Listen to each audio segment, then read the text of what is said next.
Welcome everybody to another RWD gaming video. We are diving back into the reskinned streets of Waterdeep in the Uradissian Dragon Heist. We are in episode 4, titled simply 4 of Coins. Last time, the party, down a few members due to various side projects, was left to find Floon, the missing person of interest that they've been searching for the last couple sessions. The adventure took them down into the sewer to a lair of the all-seeing gang, a small little hideout which drugs and prostitution and whatever is felicitated into the streets.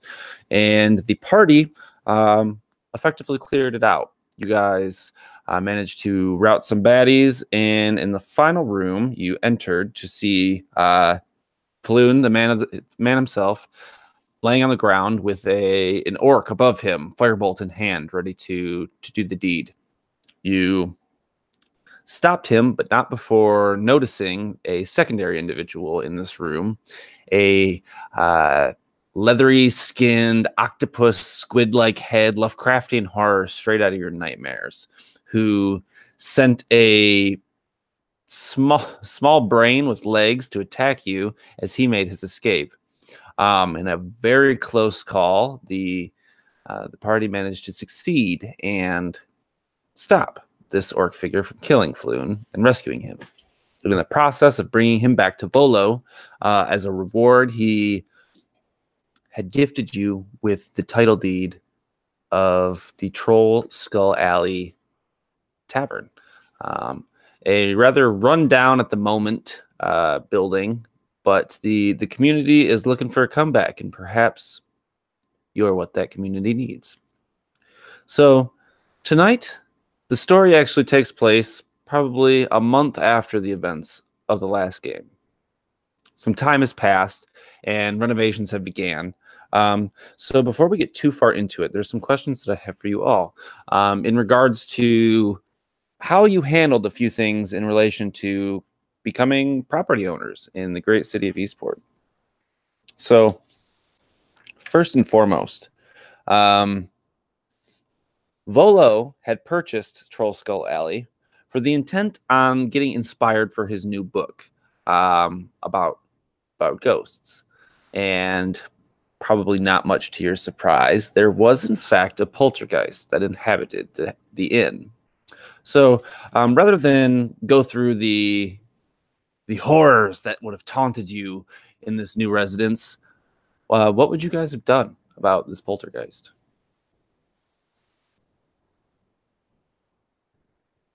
I think Ron would have probably did some research and find out how to test it out. Unless we had to hire somebody, but he would try to do it himself before. Oh, you know who you need to call, if I'm not mistaken. But give me a investigation check.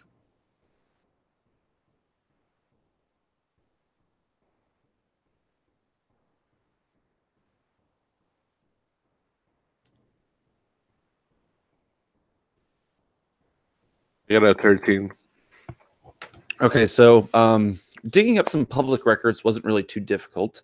You guys did meet with like a notary to get the paper signed over, and being in close proximity to the various government agencies, you were able to do some snooping, and you found out that the poltergeist was a half-elf, and the previous barkeep that owned the Troll Skull Alley prior to Volo.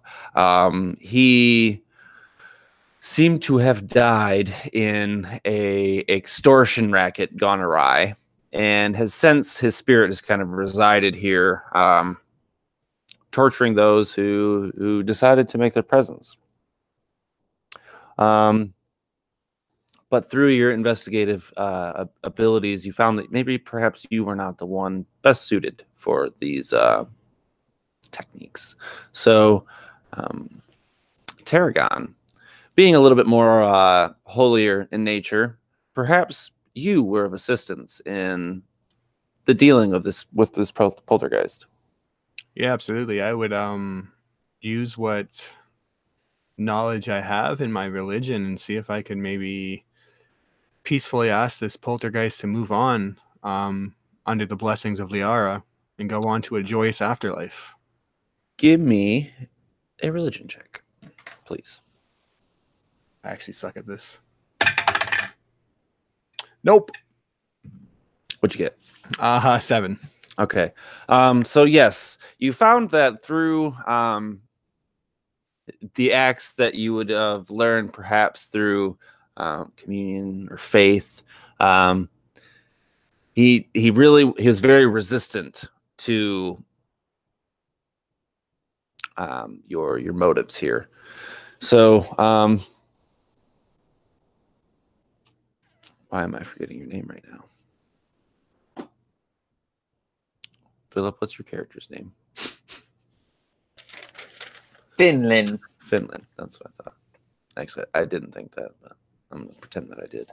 Finland, you are actually aware of this Lif figure. He perhaps was someone that you had interacted with or were aware of thanks to your mentor's business. He had some precious jewels that he had to pawn off in order to pay the extortion. And you know this guy was not evil. He was not a malicious person at heart. And give me a persuasion check.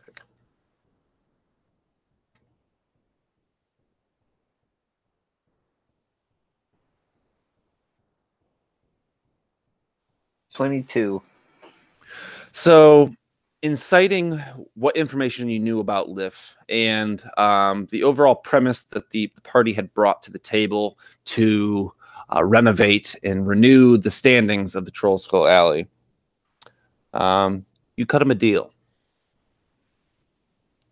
He would be employed for the next 75 years under the staffing that the 4 or 5 of you would provide. Given those 75 years of service, he would be free to continue into the afterlife. And as such, you have gained a poltergeist to aid you in your endeavors around the Troll Skull Alley. Renovations at the start were certainly not easy. This building had fallen into disrepair for, easily 10 years. And the community around has certainly suffered. This was something that has certainly brought in a lot of income to the alley, and it took some doing. But it was not all for naught, for you were able to invest some money, and I believe you guys have a fairly decent sum of cash between the few of you. And I'm not going to ask for a bunch of money at the start of the game, but take into account some of the things that you would have liked to have renovated or brought to the table in the process of reopening the tavern.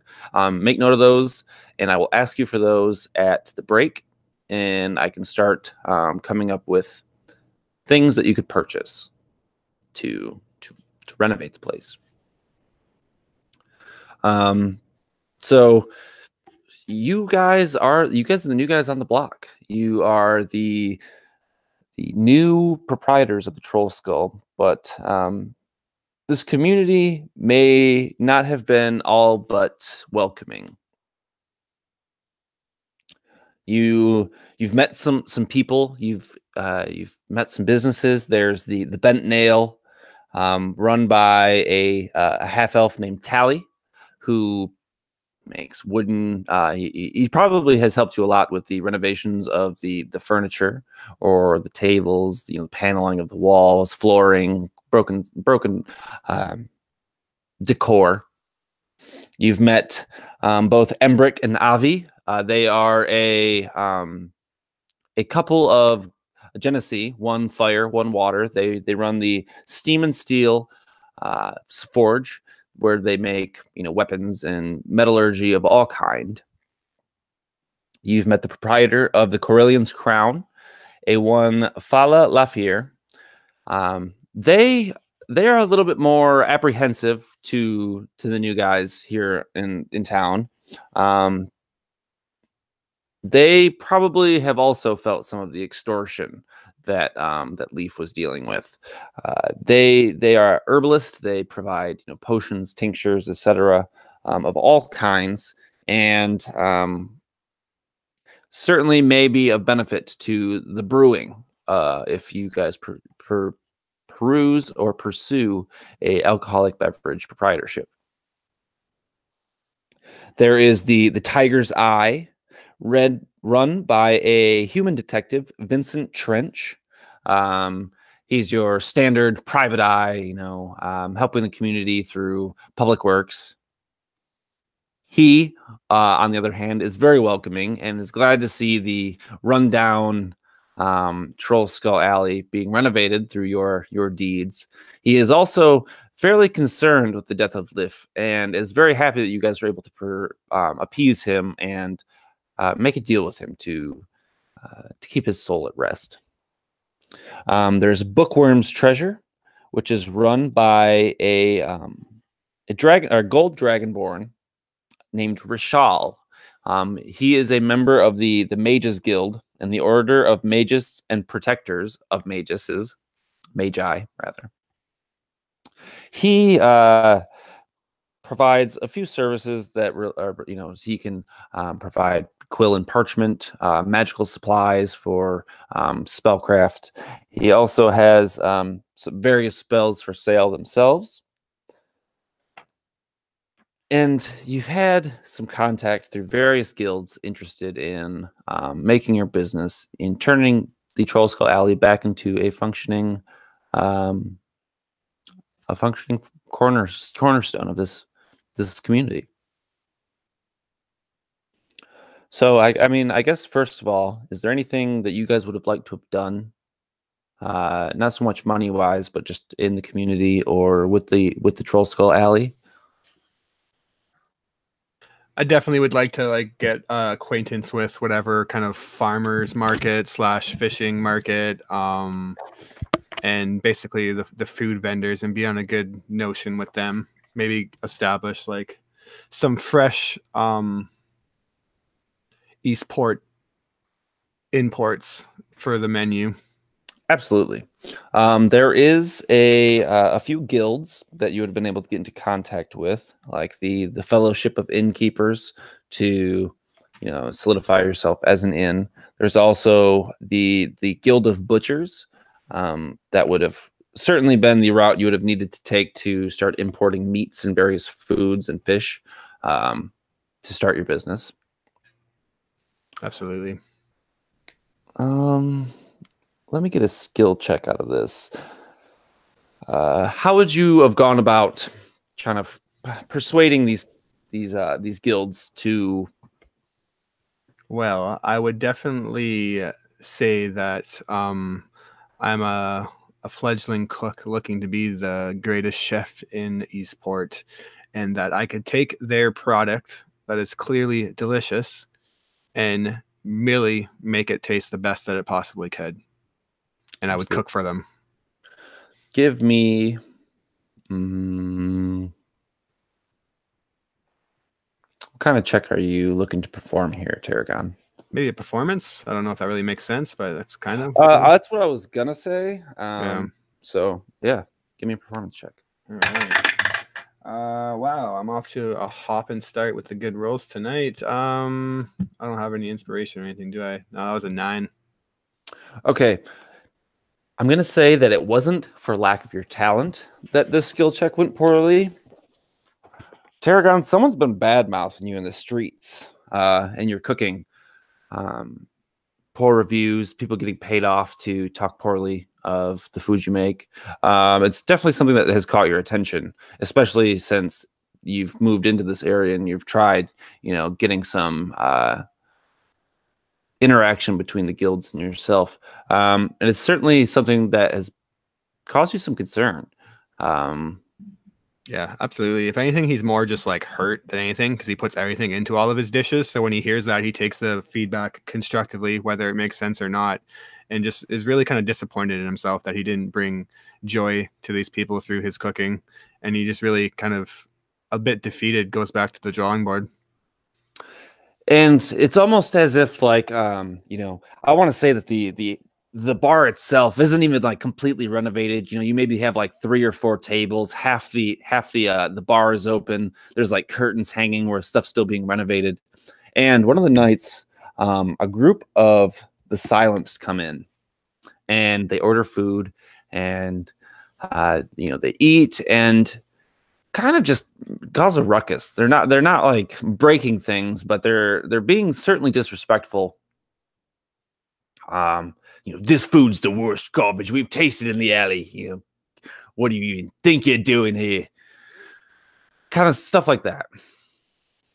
Absolutely. I'd approach them, pick up the plate that they knocked off, and I really apologize for your bad dining experience. I'd be more than willing to recook anything to how you would see fit, and any recommendations. Maybe it just the seasoning was off for your palate. All I gotta say is you better get your shit together before the boss comes in. The Catfish Don doesn't like shitty food. You better remember that. Otherwise, Catfish Don? I thought we were the owners of this place. I'm not really understanding. I think that technically me and my friends would be the boss here. What do you mean? Well, you might be the boss of this here establishment, but the Catfish Don owns the alley. Whether it's official or not, his word is law. Well, that is really interesting news, and I look forward to his customer base, and I will try my best to make a plate that better fashions your guys' bellies. You better. All right, boys, let's go. Have a good evening, gentlemen. Thank you for your time. Oh man, Rome would go right behind him and like tap him in the shoulder, and he'd be like, "Don't pay too much attention to them, Tarragon. They don't know what good food is if it was right in front of them." And he will use guidance on them. Thanks, Rome. It's okay. It doesn't bother me that much. It just means I have to do better next time. And you can see it actually bothers him a lot. Rome, you have been a busy fellow. You got called away on something that was brought to your attention that kind of prevented you from finishing out what was happening with Floon. But like I said, you have not been idle. You have been in pursuit of a burglar known as the Black Viper. This person has been kind of like a person of interest for the better part of 100 years. It's clear that whoever has taken up this mantle now certainly wasn't the Black Viper from 100 years ago, but the kind of clout that comes with this, you know, mantra, the mantle that this person is taking up, certainly has some sway. They're a cat burglar. They're able to infiltrate in the dead of night, steal things without leaving a trace. Every bit a cat burglar able to pilfer from whomever and whenever. You give me another investigation check. I got a natural 20 on that, so that's 25 total. So for what you consider the better part of this month, you feel that you have been hot on the tail of the Black Viper. And through your investigations, you found that this person is not inherently evil. Sure, thievery and, you know, stealing from these people, whomever this person has stolen from, certainly is not a lawful act by any means. But you can tell from what you found and pieced together that this person only steals from those who can afford it.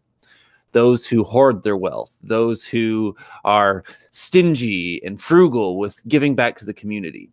And it's usually around the times that this person makes their appearance that shortly thereafter there is some sort of community event or donation or charitable thing that happens that, without proper investigation that you yourself have done, wouldn't reveal too much. But you've come to figure out that whomever this Black Viper is, they're doing it for the sake of the good of the community. Like, for instance, some Zents had, really bullied the herbalist in the community, the Fala Lafleur, and you managed to show up shortly after this altercation. You've seen Fala. She or they perhaps are a little bit more keen to you, just through the conversations you've had, the observations and the interest you've expressed in the problems they're experiencing. And literally, while you were kind of investigating and interviewing this person, the gold that had been robbed of her seemed to have dropped out of the air and landed on the porch next to you. And give me a perception check.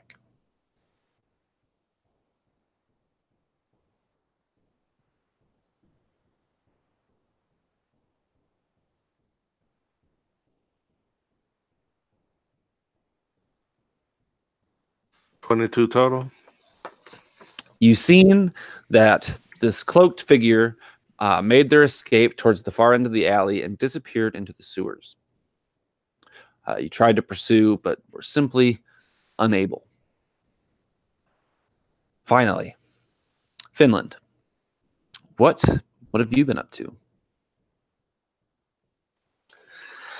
Well, I've been making sure that the new waitstaff is properly trained in the etiquette that would suit such a fine establishment as the one we're running.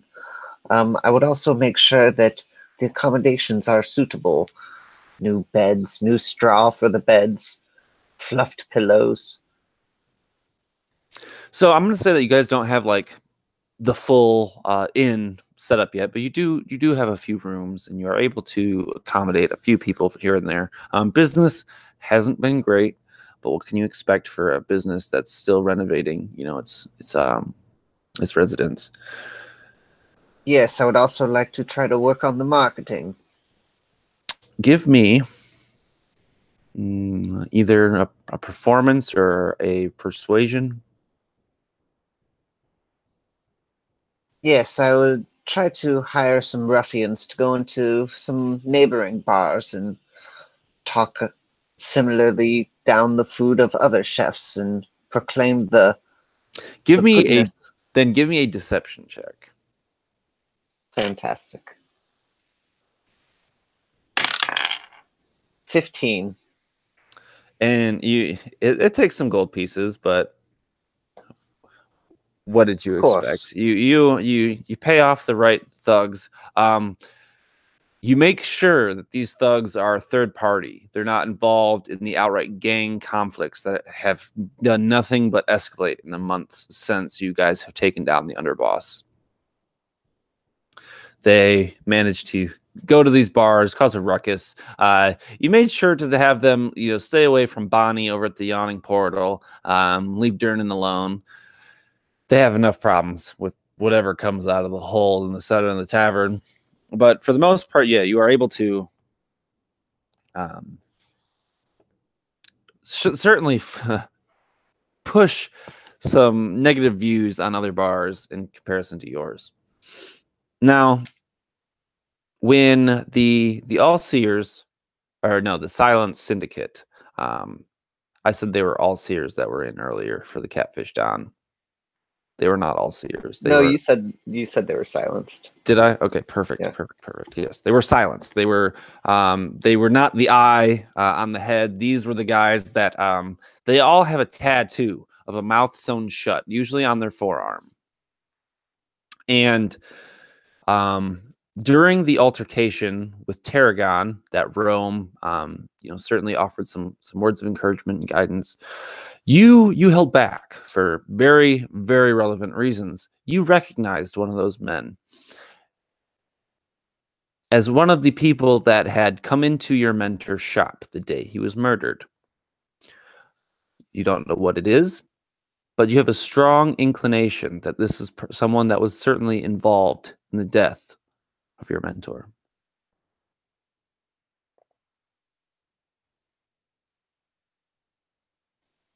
I'll make a mental note that he said he was going to come back with his boss and try to.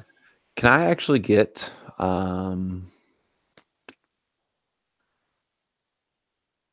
give me a sleight of hand check?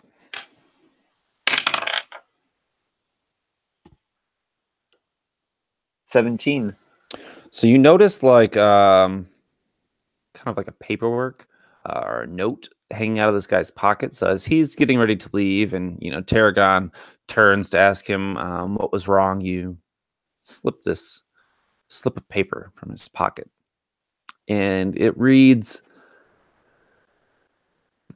it's a note from the catfish Don to just be belligerent, be obnoxious, and be a hindrance to this new upstart business venture here in the alley. Now, your mentor was not from the alley, but you did work about 2 streets over, and the name the Catfish Don certainly rings a bell.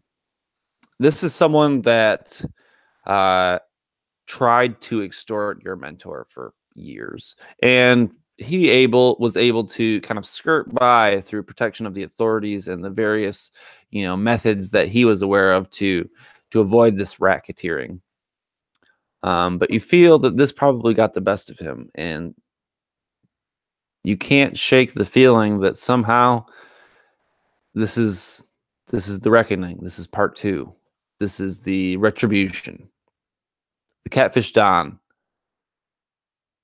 is making himself apparent in your life once again. So, with that being said, is there anything else you guys would like to do in preparation for the bar? Rome would like to talk to Finland and see if there's any way that he can maybe, with his sources, find people that we can get like wholesale like drinks and things like that for the bar, so that way, we can make more profits and things like that. Certainly. And you have been waiting for the Brewers Guild to get in touch with you for some time. You guys have put out an order between your contacts, Rome, between your contacts, Finland, between your contacts, Tarragon. You have been able to get in touch with one Hammond Craddock, a human who does not like adventurers, and that is probably why he has taken his time to get in touch with you. He carries himself very haughtily. He wears finer robes lined with purples and golds. His fingers have rings. He walks with a cane. In his company is always a very well-dressed man, a younger guy, a tiefling. His horns are very neatly like close to his head. His skin is like an ashy red. He is like in a nice leather doublet or black velvet doublet, leather boots, nice breeches. And it's been, like I said, it's been a month. You finally got in touch with Hammond about halfway through the month. And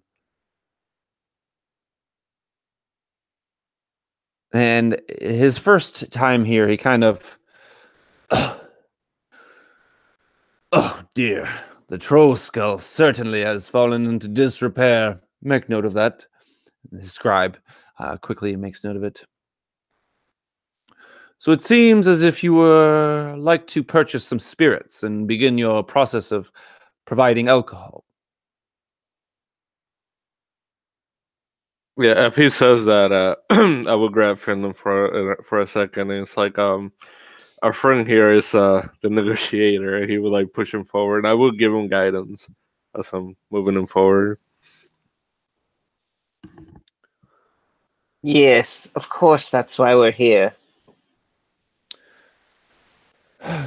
Well, I can see the stock you have is deplorable at best. It seems you are in need of a contact in the Brewers Guild. What are you willing to do to win our favor, to win our service? Certainly, we do not come cheaply. Of course. We imagine ourselves to be a large volume pusher of your finest crafted ales. We will cut you a profit of 15% of all of our beverage sales. 15%. I see. You certainly know how to provoke an offer. Make a persuasion check with guidance. Wait, what does guidance do? One extra One- D4. Extra D4. Okay, that's what I thought. Well, I rolled a nat 20 and a 4. So he kind of clicks his, wraps his fingers together. You can hear the rings kind of clink together as like these huge gaudy bands, kind of like obnoxiously large around his fat fingers, clink together. Let me see. Make note of that. 15% sounds reasonable. We would need to see records of what your output is on a monthly basis, and I usually like to make my rounds about halfway through the month to revitalize your stock of the spirits we provide. Yes, I suppose we have a deal, and almost like way too out of his league in terms of royalty. He puts his hand out to shake your hand. Trying not to mess this up, I will just, succumb to his arrogance. Just, shake his hand. I would like to say that I guess before we confirm this deal, let me finish my part of it because I didn't. It would take a 250 gold piece investment up front to ensure the business deal is favorable. So just make note of that. Surely that would be for a more risky investment than ours. You, my friend, are in an alley surrounded by small businesses. You've got 3 rooms, 4 rooms. Your stock as of now is deplorable. You need to invest in yourself, and by doing so, you need to invest in me. 250 gold pieces.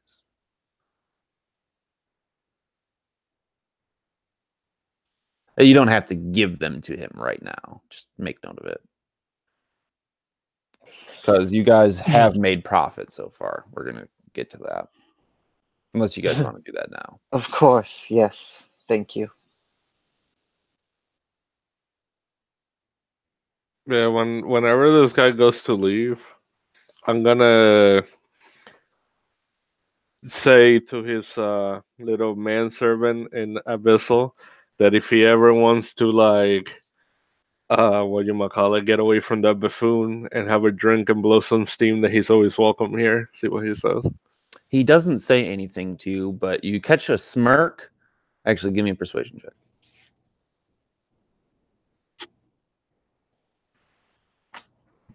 17. Yeah, he gives you a smirk, but he doesn't say anything, and he kind of nods, and he leaves with his boss. Tarragon,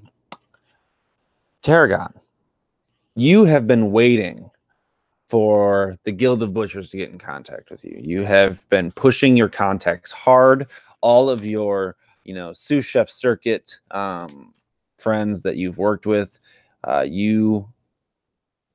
you've been pushing every bit of it that you can, and you finally got in touch with Justin Rassick. He is the rough and tumble leader of the Guild of Butchers. You're aware that this guy grew up in the toughest neighborhood of the Field District. He's got scars to show it. This is the guy that grows the cow, kills the cow, butchers the cow, and sends it right to your door.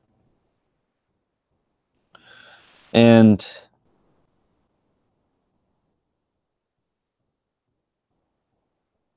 You know from what you have picked up that he really doesn't like doing business on the North Ward, where you guys are.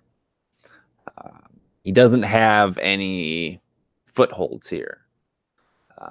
Perhaps that's something that you can use to your advantage. And I'm speaking to him now. He comes. Like I said, you've been waiting, and whereas Hammond Craddock, he came about halfway through, the month that you guys have been renovating. Justin has just showed up here at the very beginning of the following month. He comes alone, but he is not as haughtily dressed as the Brewers Guild member is. He comes in a like a simple wool coat. You can see that his white tunic shirt. Well, it's not really white. It's more of like a brown from where the red blood spots have been washed and stained the entirety of the tunic. This guy is just a beefy dude. His fingers are like sausages. His neck is like the size of your thigh. This is a huge dude. Finally made my way up here.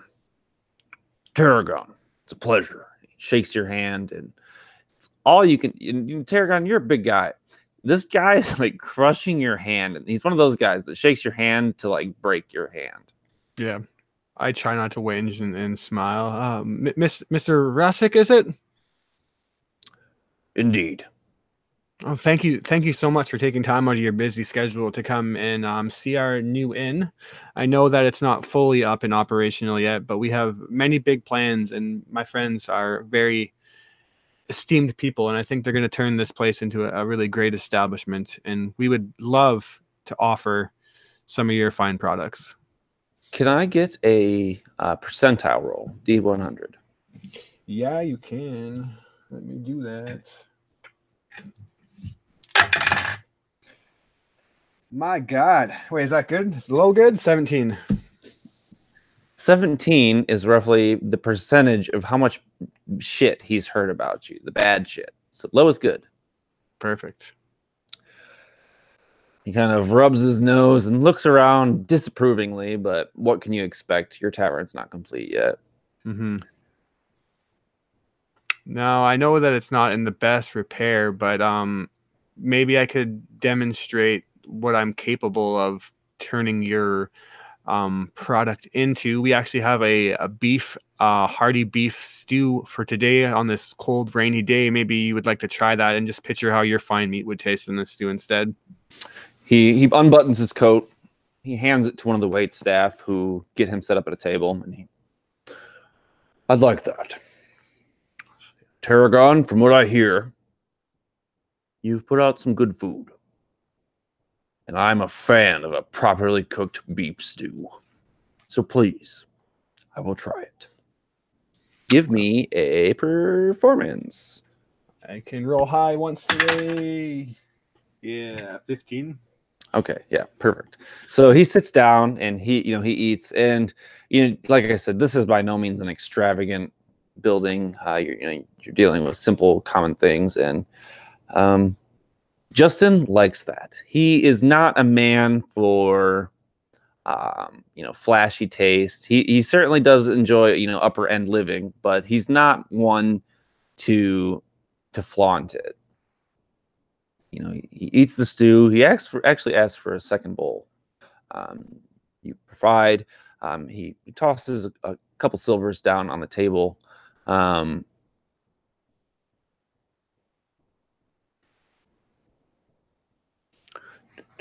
I'm not going to lie. This is a damn good beef stew. I'm really glad to hear that you enjoyed it.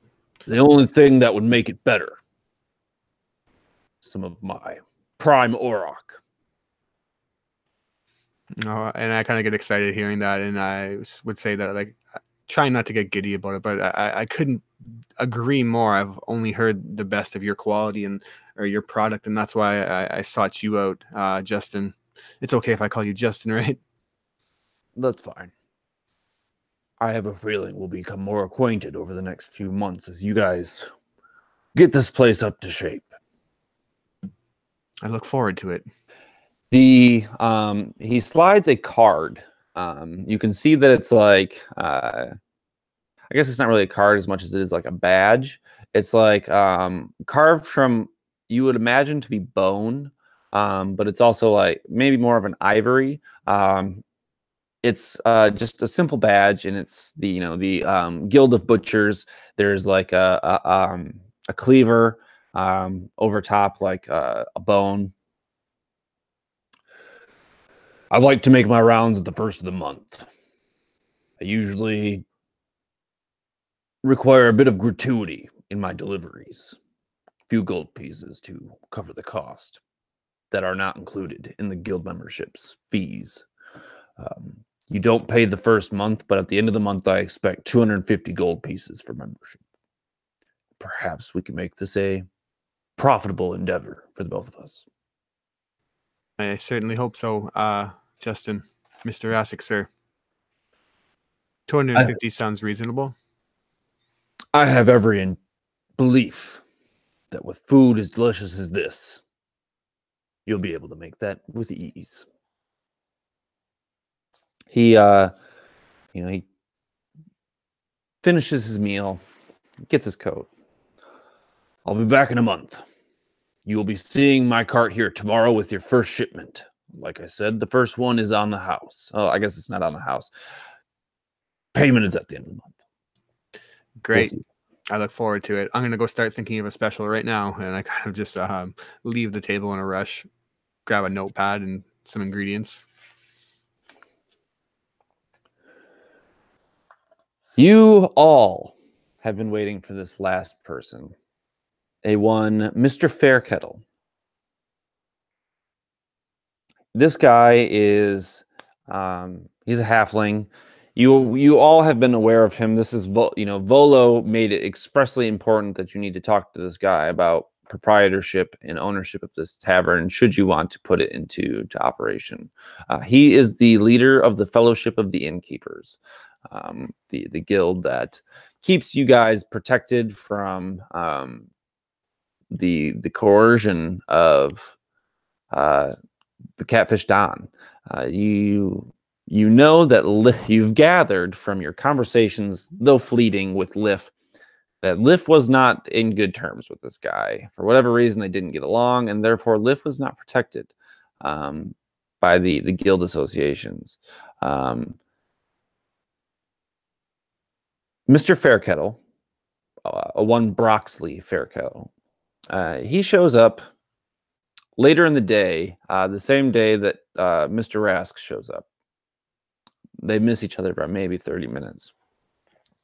Tarragon, you're mid, thinking of a recipe. Rome and Finland, you guys are kind of still talking about this Catfish Dom figure when a halfling man, stout, very a solid, stocky halfling with a pot belly. He's got bushy eyebrows and thick sideburns. He walks in with a bit of a pep in his step.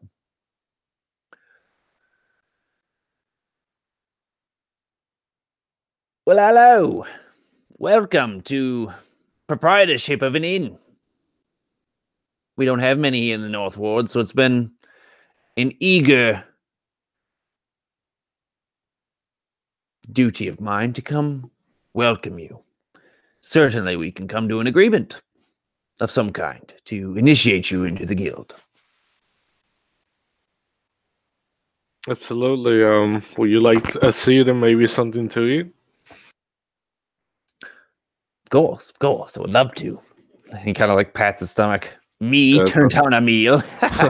Yeah, he would pull up a chair so that way he can sit down, and then he would go to Tarragon and he would be like, "I need to get the best thing you have today. We have somebody here really special."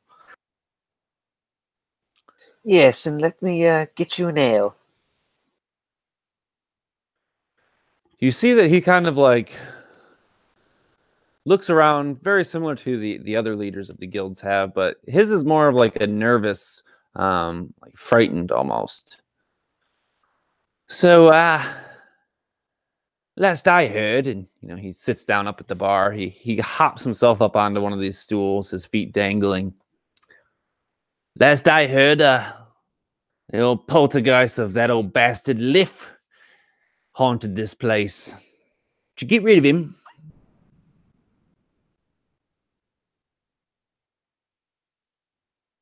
Of course not. Where other people see problems, we see opportunity. Liff is now employed by the inn and will be employed for 75 years. Employed? You tricked that son of a bitch to devoid of the afterlife to work for you. Gotta say, I might like you guys already. Crafty, and I like him crafty. He downs his first tankard of ale. Kind of vinegar-y. I take it you're just starting to work for Mr. Craddock. That prickly old spine. He's a pain in the ass if I'm not mistaken. He gives all my inns a racket. Give it time. He warms up. The haughty ass. So, I guess without further ado, we should get down to business.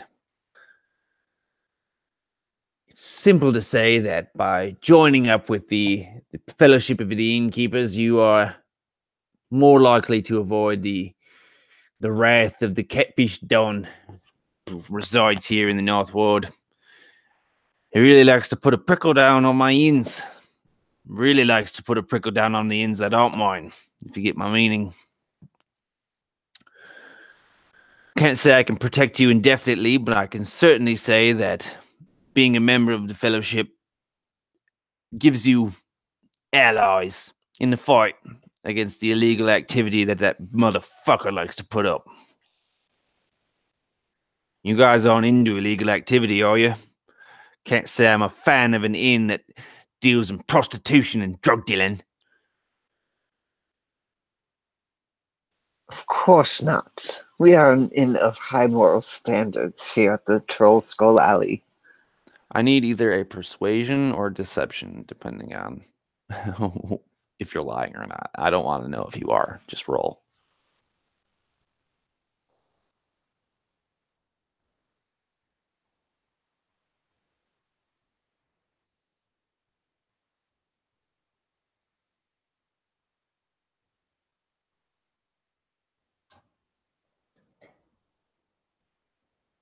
Sorry, 12.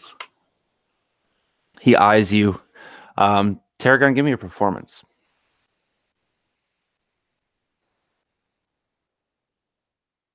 $16, sir. Almost on cue. The plate full of beef stew is set down in front of him, and just as he starts to eye you with suspicion, oh my, this looks delicious. This is the kind of food you guys plan to put out here. I tell you what, you get in good with that Mr. Rask, and he'll have this place selling the best and finest meats. Are you the chef? Tall one. Yes, Mr. Fairkettle. My name is Tarragon Aldante, and I will be taking the reins of the kitchen in this fine establishment. Well, Mr. Aldante, and he inhales deeply. You make food like this, and I can assure you a safe place in the Fellowship. Man like me, father of 9, takes high standards in food. And I don't take my family out just anywhere. But if this is the kind of thing I can expect, perhaps we'll stop by. We'd love to have your company. Excellent.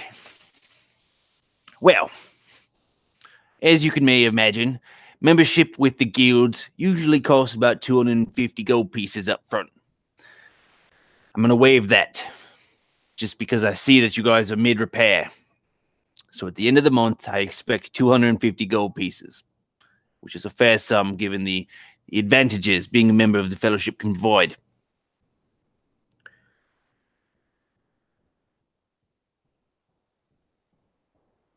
Quick thing, as he's talking about the wages, I want to use prestidigitation to pretty much make the pitcher of beer pretty much filled the cup by himself. Oh, we! Are you the waitstaff? And if not, you need to teach them that trick. Don't worry, it's a standard thing for the people we hire here. Nothing but the best. Right, Finland? That is correct. The door slams open, and there is now a dragonborn walking in, looking at you guys and this person he's never seen before, like, Yes, another part owner. yes, hello. Dragonborn. Are you affiliated with the Don? The catfish Don? I don't like him. I'm not affiliated with anyone. You three know him? He's trusted? Yes, of course, he is a 1/5 owner in the Troll Skull Alley, and I assure you, despite his barbaric appearances, quite civilized.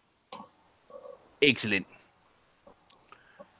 Just want to know that everybody we got involved in this little establishment and its entrance into the Fellowship of the Innkeepers is of utmost high quality in their character. Of course I'm at the highest quality of character. I was once a noble. A noble? You don't look very nobly to me. I don't know many dragonborn that are noble. Did I say I was always a dragonborn? I'm not here to root out your life story, chap. I simply want to know that if I am giving my sponsorship to someone, that the people involved have earned it. I swear it by the House of Hornbury that everyone here is set and ready. How's Hornbury? All right. We'll see how this works out for you, Mr. Dragonborn. Tarragon, another bowl of soup. Of He course. also puts some copper or silvers on the table. So, to catch you up, Drake, the party, as you know, has acquired this tavern, and it has been a month roughly since the end of the last session. A lot of time has been spent renovating the tavern, getting the waitstaff. They just met with 3 guild representatives to acquire, purchase of meats, purchase of beverages, and getting involved in the Fellowship of the Innkeepers to protect them from the malicious hand of the Catfish Don. It's definitely been brought to the attention of the party that we are looking at some expenses to be put out, but we will get to how much money you guys are making, just not yet. So, Drake, it's been a month. What have you been doing? Drake has been visiting the apothecary on and off for this month, getting his medicine that he needs to keep his condition in check. So the apothecary that you have been meeting with is, I guess I should also introduce some people that have been brought to your attention here in the alley. There are a few stops and shops here in the alley outside of the Troll Skull Tavern. There is the Bent Nail, owned by a half-elf known as Tally, who you guys have you've purchased quite a bit of lumber. You've probably purchased, some help and nails and tools to renovate the place. There is the Steam and Steel, which is the smith run by 2 Genesee, 1 fire, 1 water. They provide metalworks of all kind. There is the Bookworm's Treasure, run by a gold dragonborn, which provides magical parchment, inks, spells, scrolls. There is the Tiger's Eye, run by a human known as Vincent Trench. He's your standard private eye investigator. He's been fairly preoccupied with the goings on of a notorious individual known as the Black Viper, and the apothecary that you have come to know and frequent. The apothecary is known as the Corellian's Crown, or Corellan's Crown, rather. And the proprietor is a Fala Lafleer. They are an androgynous, from what you can tell, wood elf, who seems to follow in the steps of Corellan himself, and is gender fluid. You can't really tell. So I want some sort of check from you to kind of determine your relationship with this person. I think I'm just going to do a straight charisma thing. Works for me. That's a 7. Purely business. From what you can tell, this person is just kind of cold by nature. They have certainly been giving like the cold shoulder to most of you, but money is money, and gold makes the world go around here in Eastport. So your gold is as good as anyone's. So certainly, it's been a trying endeavor to get her to make these potions for you, but she'll do it nonetheless. And the time that he isn't there, he's probably been training with the Blood Hunter Order to just bring out more of the Hunter's Bane that he ingested however long ago and enhance himself. So, recently you have been brought to your attention this figure known as the Catfish Don. He's kind of enigmatic. He is a crime boss for the Silent Syndicate. He's certainly gained a little bit of power since you guys have taken out the underboss for the All-Seers. He's kind of absorbed that turf. But this character was familiar to you before.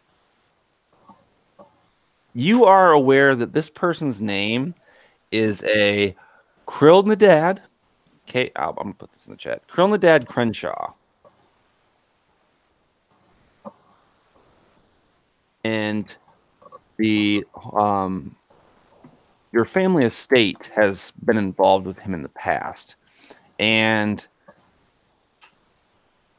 through fever dreams and the things you can remember about the night of your transformation, this guy was certainly involved. You're just not entirely sure how.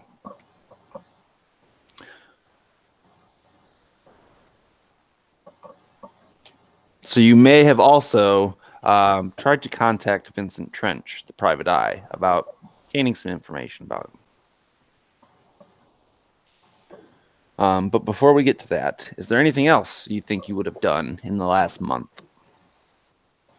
Oh, mind you, you guys have also, just everyone else knows, you guys have also managed to convert the poltergeist that was the resident of this inn to a member of the staff. You guys are renovating. You've got the bar open. You've got drinks coming. You've got meat coming. You've got the bar opening. The tavern itself opening. The beds are furnished. You guys have been steady rocking on the process here. Is there anything else you would have liked to have done to help that process along? Drake probably helped he probably helped with the actual construction or repairs of things, like holding stuff in place, making sure that the nails were set in properly. Okay. He's a burly guy. He can do some of the work. Let me get an athletics check. That's going to be a 13. Certainly growing up on the estate, you didn't have a whole lot of manual labor experience, but you are quick to catch on, and a lot of it's common sense. You certainly didn't take the helm on a lot of the projects, but you were there to assist to the best of your ability. And a lot of the woodwork and hand-in-hand construction with Tally has been greatly appreciated. And that's where we find ourselves today, the third day of the month. So you've had this building for a month. You haven't really got the chance to talk to Volo or Floon or Rainier. They've been off doing their own things. But today is a rainy day, overcast. The streets stream with the rain flowing downhill towards the bay. And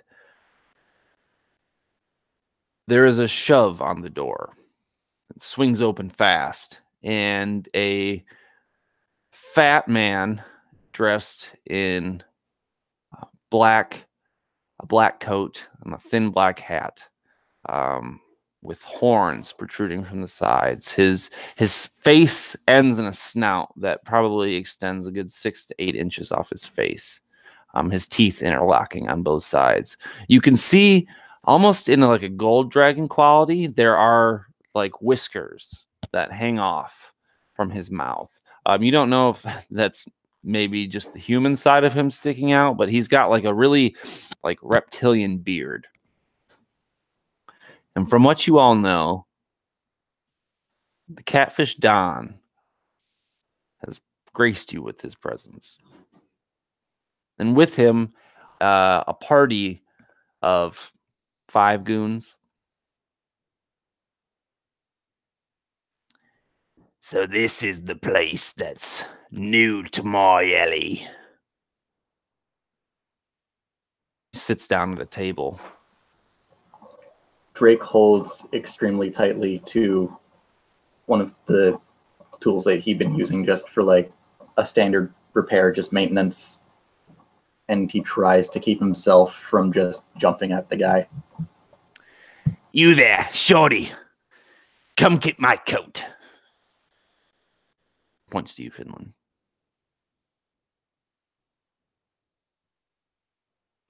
Yes, of course. I'll just kind of swallow my pride and go and take his coat.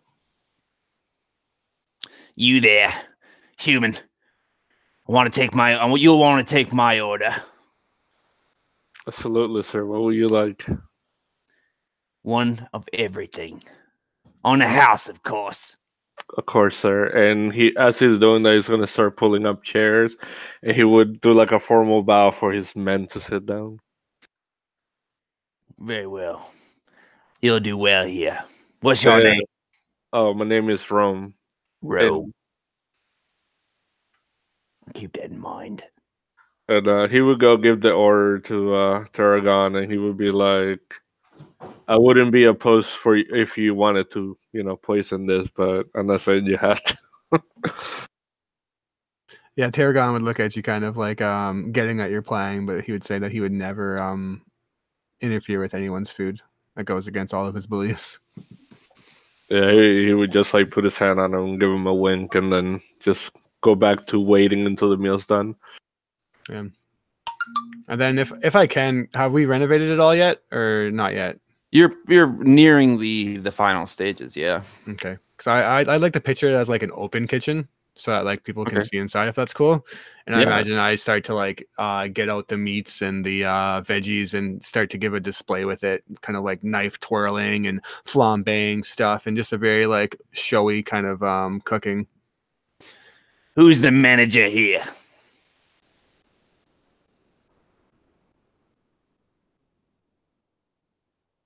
The manager in what regards? We all have our You spoke area first. of You come expertise. here. Yes. And I'll kind of like make my way towards him. Bowing. Drake's keeping an eye on this. Go ahead. I said that Drake was just keeping an eye on this. Well,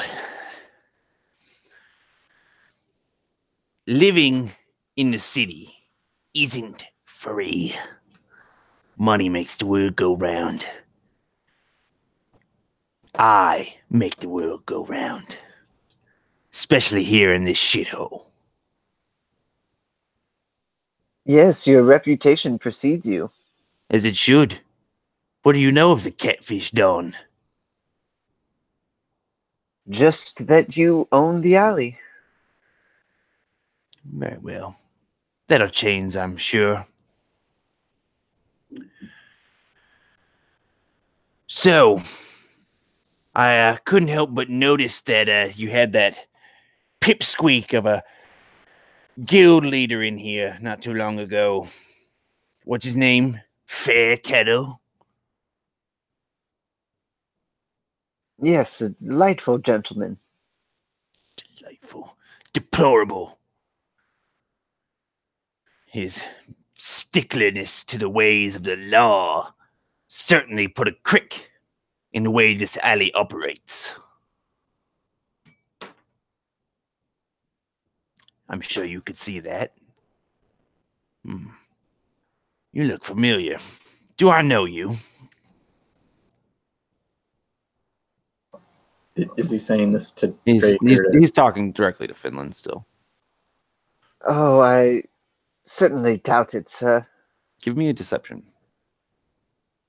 I don't want this right now. No doubt he looks familiar. We own the place. 12. Trog, you speak when spoken to, you bloody half-blood. First, my name's Brandon, not Trog. Second, I'm not a half-blood. You act like I care.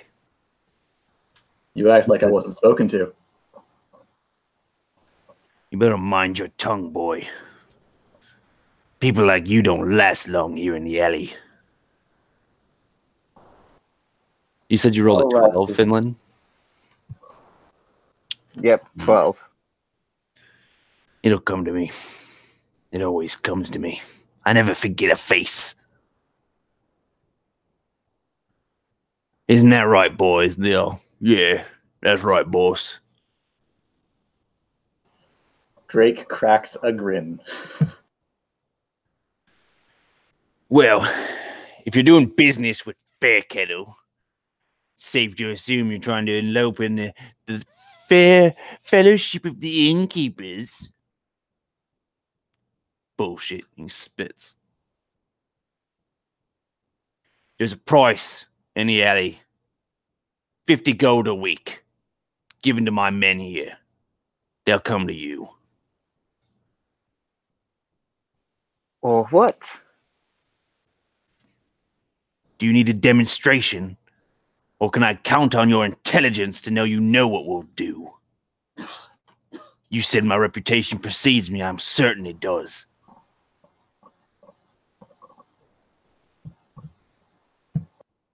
I want to look around at the other guy, at Romero and Drake, and like, Active scowl in the catfish Don's direction. and where's Romero and Tarragon in this? It's an open kitchen, so I know Tarragon is maybe not clueless to what's going on. He's keeping an eye on it, but trying to be, I guess, maybe almost like up his show to maybe distract this and break the tension.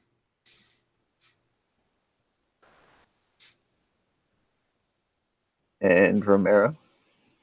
He would be right in front of Tarragon, just waiting for the place of food, but he will be looking to see what's going on. Well, yes, your reputation does in fact precede you, and we will take that as a sign. So just as I would imagine, Tarragon, you're plating the food and getting it ready to demonstrate his black dragon heritage. Throw it away. I don't want none of it. Let's go, boys. We're out of here. Quick question. When he says that, like, how does Tarragon feel? Like,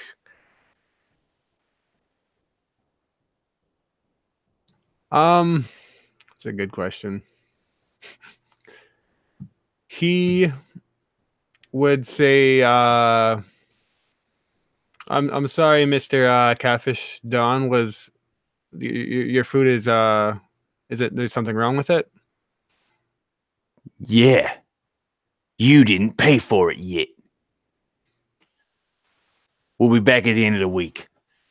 50 gold. You know what will happen if you don't provide. We're out of here. They get up. One of the guys like slides the food off the table. Dishes crash on the floor, and they leave.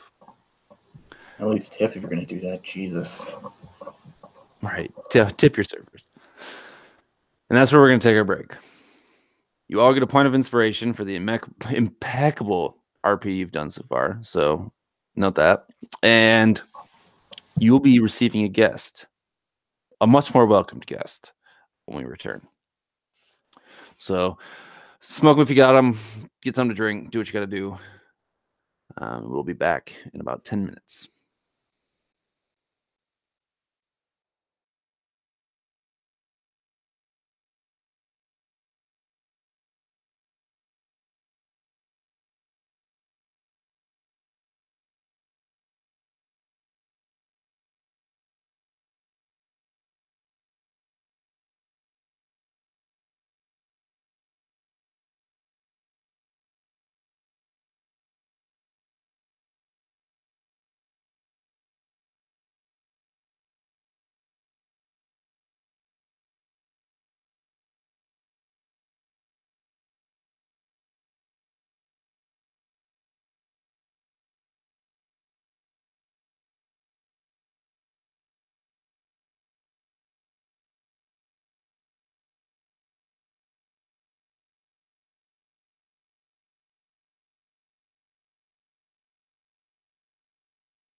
Everyone watching or listening to this should go check out the Absolute Tabletop official RPG group on Facebook, because there you can find some new stuff put out by myself, and a link to the Versatile Diecaster playtest group where you can find PDF and Google Docs versions of Gigantica playtest.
Pleasure to have you back, Jose.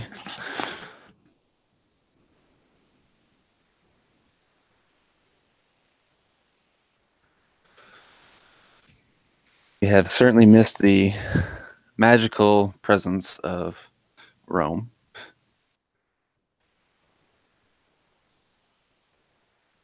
I'm not getting any audio from your microphone, man. Oops. I said it's good to be back, and then I said that it was about to go down.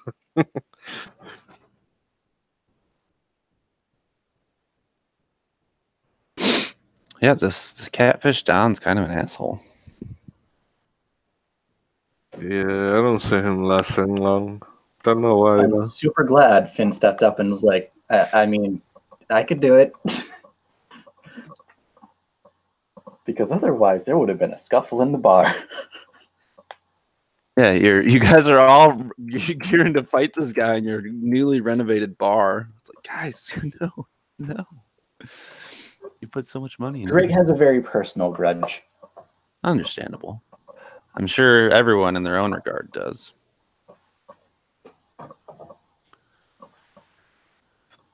This man ruined Drake's life. He really wants to smack him at least a few times. So you're aware that this guy was involved, but you're not sure his exact participation. Just for the record, I know. enough to pique your interest.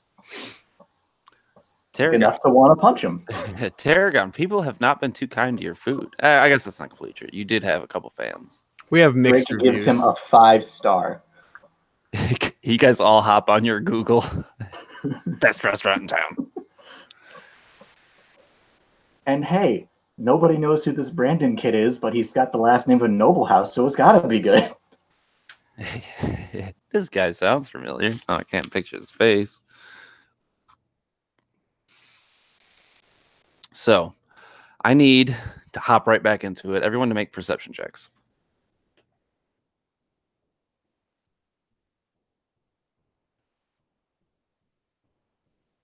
Four. Natural 20 plus nothing. Okay. So, Tarragon, you noticed this because you weren't directly involved in this confrontation with the Don. Drake, your attention was also rather pointed to this figure, but Rome, you noticed this person slink in, and Tarragon, you also noticed this person slink in. It's a woman, and she is she's human, and black hair. She's kind of short, athletic figure. She snuck in, much to your perplexion. She didn't even so much as like the bell on the door didn't ring as she walked in. And she is just sitting at her table. The wait staff has already came and got her a drink. But Rome, there's something familiar about this person. You can't really place it.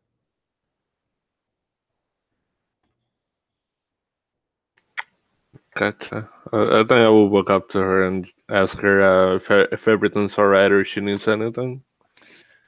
Oh, everything's great. Thank you. I certainly didn't want to interrupt your company. Oh, it's no interruption at all. We were just talking to some asshole. We're good. I certainly understand. The Don makes his presence known wherever he goes, much to the dismay of the alley, I'm afraid. I don't see why, but who knows? With power comes corruption, I'm afraid. True. Well, if there's anything I can help you with, don't be afraid to ask. We're here to help. And he would start walking away slowly. Before you leave, please join me for a moment, won't you? Rome, was it? Yes, absolutely. And he would pull up the chair in front of her and sit down. My name is Esvel Rosnar, of House Rosnar. I'm going to say, Drake, you're probably in proximity enough to hear her say her name. The name Rosnar definitely rings a bell. They were a noble family that has since been kind of like outcast from the other noble families.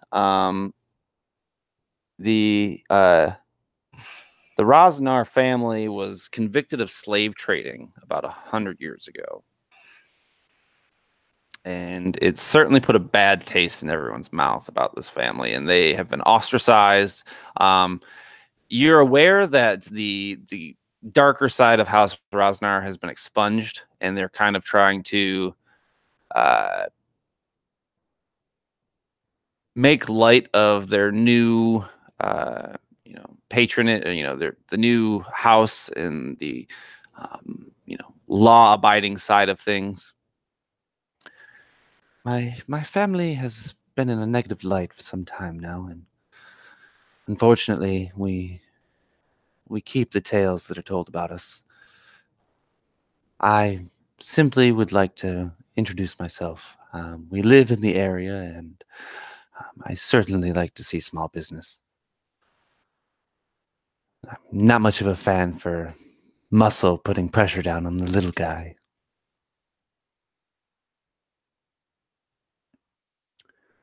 Do you have any plans for dealing with him? 50 gold a week. That's a tad excessive. Well, sometimes it's better to go with it than start more problems. Unfortunately, that's how evil takes foot and roots in a neighborhood. It's passiveness, a lack of action. You there? I'm sorry, I didn't catch your name. You were busy talking with the Don. Please, won't you also join us? She's speaking to you, Finland. Yes, yes, of course. Are you Finland, I am to presume? And who are you? My name is Esvel Rosnar. Yes, as well. I am Finland. Nice to meet your acquaintance. Finland, forgive me for asking, but were you perhaps a student of a jeweler in the area? And what is it to you? Simply a crime that has gone unpunished. From what I can tell, you don't seem the murderous type. Finland will kind of eye her up and down, letting her know he knows, she knows. And I'm simply relying on information that I've overheard the guards speaking of, that you were perhaps a person of interest in the murder of your mentor. And I guess I would have just liked to say that I like to make my own assumptions. And I don't believe you had anything to do with it. Good question. I'm sorry. Is there any way for me to tell if she wants to actually tell us something that she's not telling us yet? Give me an insight check.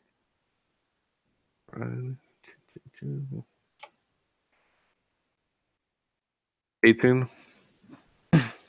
You can see that she's beating around the bush, but you don't see any maliciousness in her provoking of you guys. What I meant is the way she's talking, especially about the guy who was there and everything. Does it sound like maybe she's trying to propose something? Perhaps. Okay. You get an inclination that she might be trying to. With that, he would look at her, he would bow, and he would be like, I'll be right back. You guys may continue. And he's going to go to the door, and with precipitation, he's going to write closed. And he's going to close the door because they don't want people to hear nothing. Fair enough. And then he'll go back and sit down. And you, Drake? Is that what they call you now? I believe I heard your name was Brandon Hornbury. of House Hornbury? I thought he was missing, or presumed dead. That's the story that was given to the public, yes. Well, I am certainly all ears. Should you be willing to tell, of course. I was attacked when I was young, and the only way to save me from the affliction that came with it was turning me into this. An unfortunate circumstance you find yourself in. I'm sorry. Yes, much like your family, I was tossed out of noble society. The hierarchy of the city we live in is certainly cruel, if not unfavorable.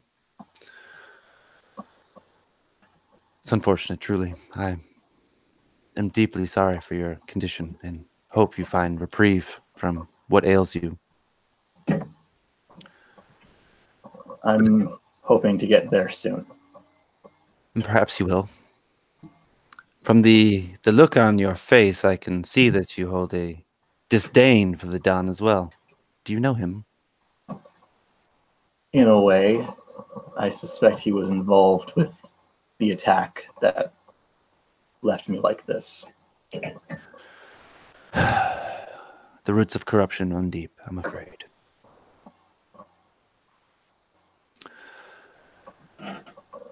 Tarragon, I believe it's probably around this time that her order has come in, and you bring it to the table yourself.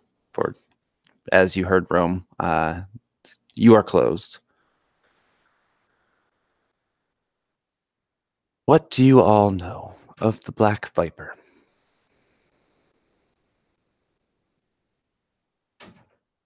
Why don't you tell us what you know, and then, we'll go from there. I hear she's a criminal. A thief. Certainly someone not in the eye of public interest. At least in good terms, anyway. But we all have our own opinions. From what I hear, she's quite charitable. Not stealing from those who don't deserve it. Admirable, though perhaps foolish. So I'm curious as to what you think. Rome? Well, I definitely think that she's doing a good for the people in the city. There's a lot of people in here who are oppressed, whether by the guards or crime bosses or other filth in the city. So taking from those that, take from others is not such a bad thing in my book. Very well. How do the rest of you feel about that? Is there a description of the Black Viper that's floating around in rumors? Just a shadowy figure. They wear a mask. Very lithe in form. Athletic. Is the Black Viper always described as a female? Yeah, as far as the lore is concerned, especially in the picture like Black Cat from Spider-Man. She was a cat burglar, would break into people's houses, steal their shit. More often than not, described as a female.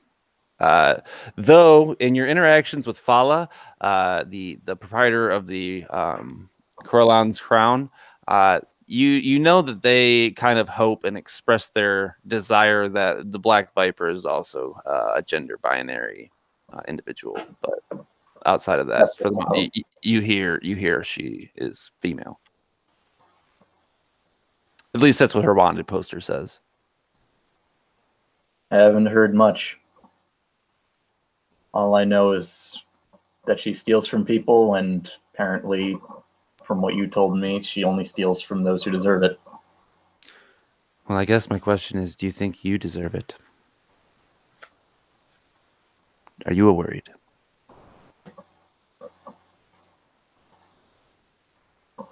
Why? Do you think she's going to steal from us? Is she sitting here right now? Give me an insight check, and I'm afraid I don't know. Is Well, that an they're insight check from me or from Finn? Whomever wants to find out. Sure, why Well, not? while they're talking, can I start casting detect magic?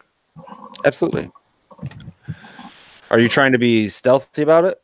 If so, I would like a sleight of hand. No. I'm actually gonna move to the other side of the table, and then I would lay out like my little scroll with all my like stones and stuff, and just start doing it, concentrating on that. If she tries to talk to me, I'm not even gonna reply back. As far as you can tell, it doesn't seem like it, or it doesn't seem like you're getting any magical vibes from her. Drake, you have your assumptions, but you can't confirm it. You've never the pictures you've seen just are a masked individual. They don't even really have a sketch, just a slight description. There's half a dozen women in this alley that seem to give off that kind of persona. But So since I was chasing her before, would I be able to tell anything, or? you can have insight with advantage.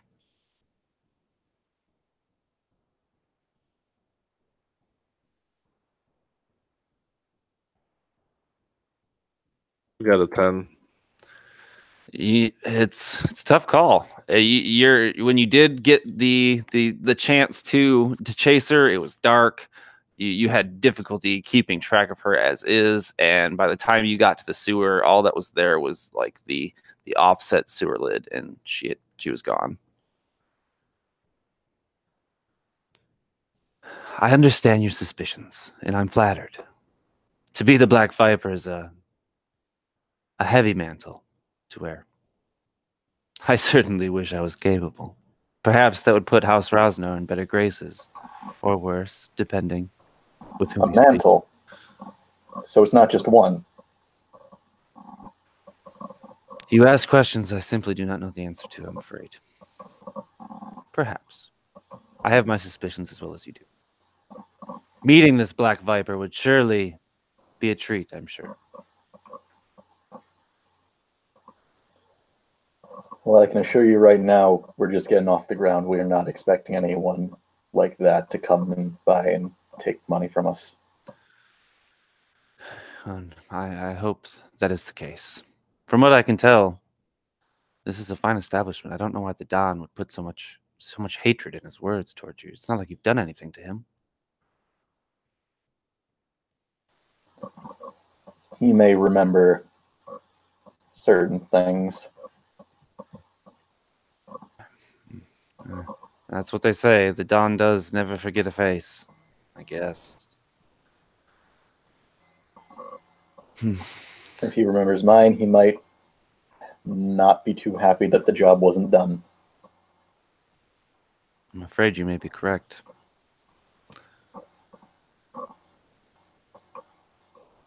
Well, I guess I would just like to extend my hand in courtesy and welcome you to the alley, and I wish you the best. Chef, your food was terrific. I expect nothing but good food to come from these kitchens. Thank you, ma'am. I'll do my best to keep up the effort. I'm sorry. Yeah, forgive me if I'm mistaken. Wasn't there another one of you? He's taking a bit off. We had an adverse run-in with a brain with legs. Brain with legs. Good God. May the gods help him. I can only imagine. But if what I hear of you five to be true, I'm sure it was for the greater good. I don't expect you all to make such horrific sacrifices. I'm sure given enough time he will recover. I will pray for him. And she, as silently as she comes in, stands. I do wish you all a very good evening, and safety upon your establishment. Perhaps I will return sooner than later. Take care of yourself. And you as well. Yeah, And- don't be a stranger. Come back anytime. You are very, very gracious, and I am humbled. Thank you. And she leaves.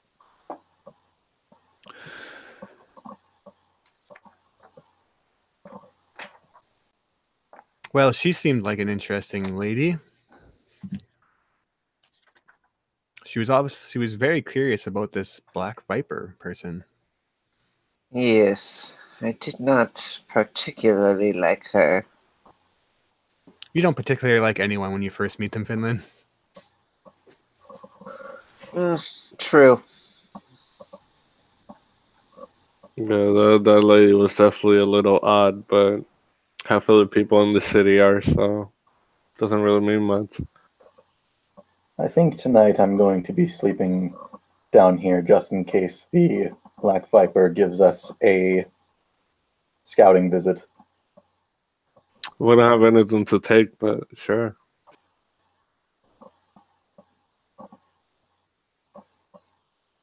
And the sun sets on the alley. I guess it's a little bit after dark when this whole conversation with the Don had taken place. So it has moved quite far into the realm of night. And with the closed bar, the four of you are able to clean up and sweep up the mess that Don made and get you guys presentable for the following day. Drake, you had mentioned staying awake. I mentioned sleeping down in the bar area. Potato. So it's a little bit after probably about 2:00. How are you? Are you just sleeping on the bar? Are you sleeping in a chair? Are you in a pile of blankets? I'm arranging the chairs so that I can just lay down across them. Okay. You are amidst a dream.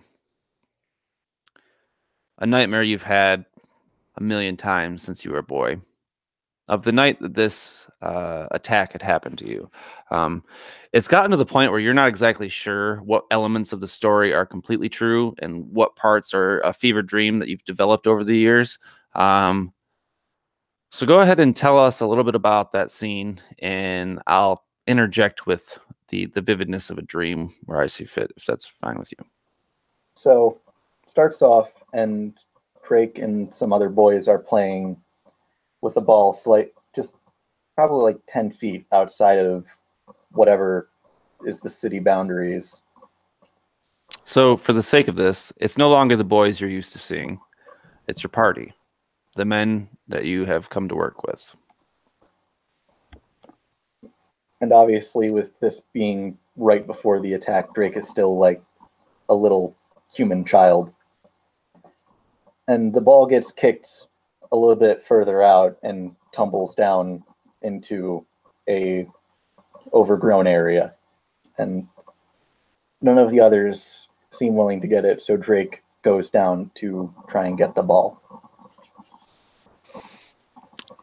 When you go to get the ball, you find yourself in the sewer.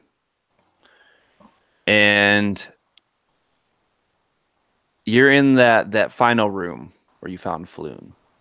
There's nobody else in here except for a beast, perhaps. Drake, still the child, looks around in this area that's completely pitch black to him.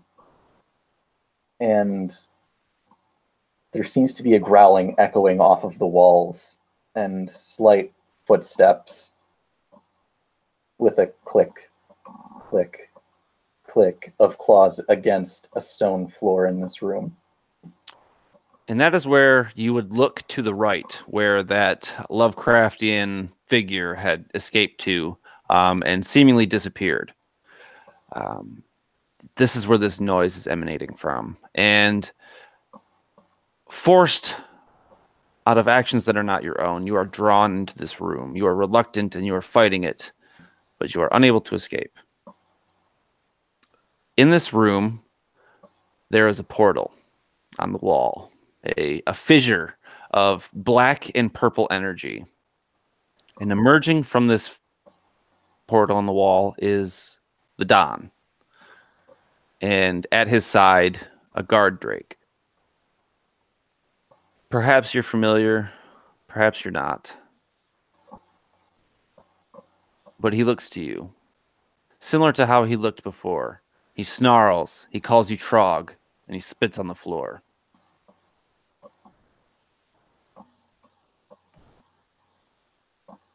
And as the spit impacts the ground, in the surrealness of a dream, the spit bounces and it grows and grows and gets fur and claws and teeth as a bipedal form of a beast appears from it and starts to slowly stalk towards Drake. And he's just paralyzed in fear. This tiny child obviously couldn't do anything to even compete with the thing in front of it. And it's at this moment your friends are with you. Rome, Finland, Tarragon. What are the three of you doing in this dream? This fever pitch?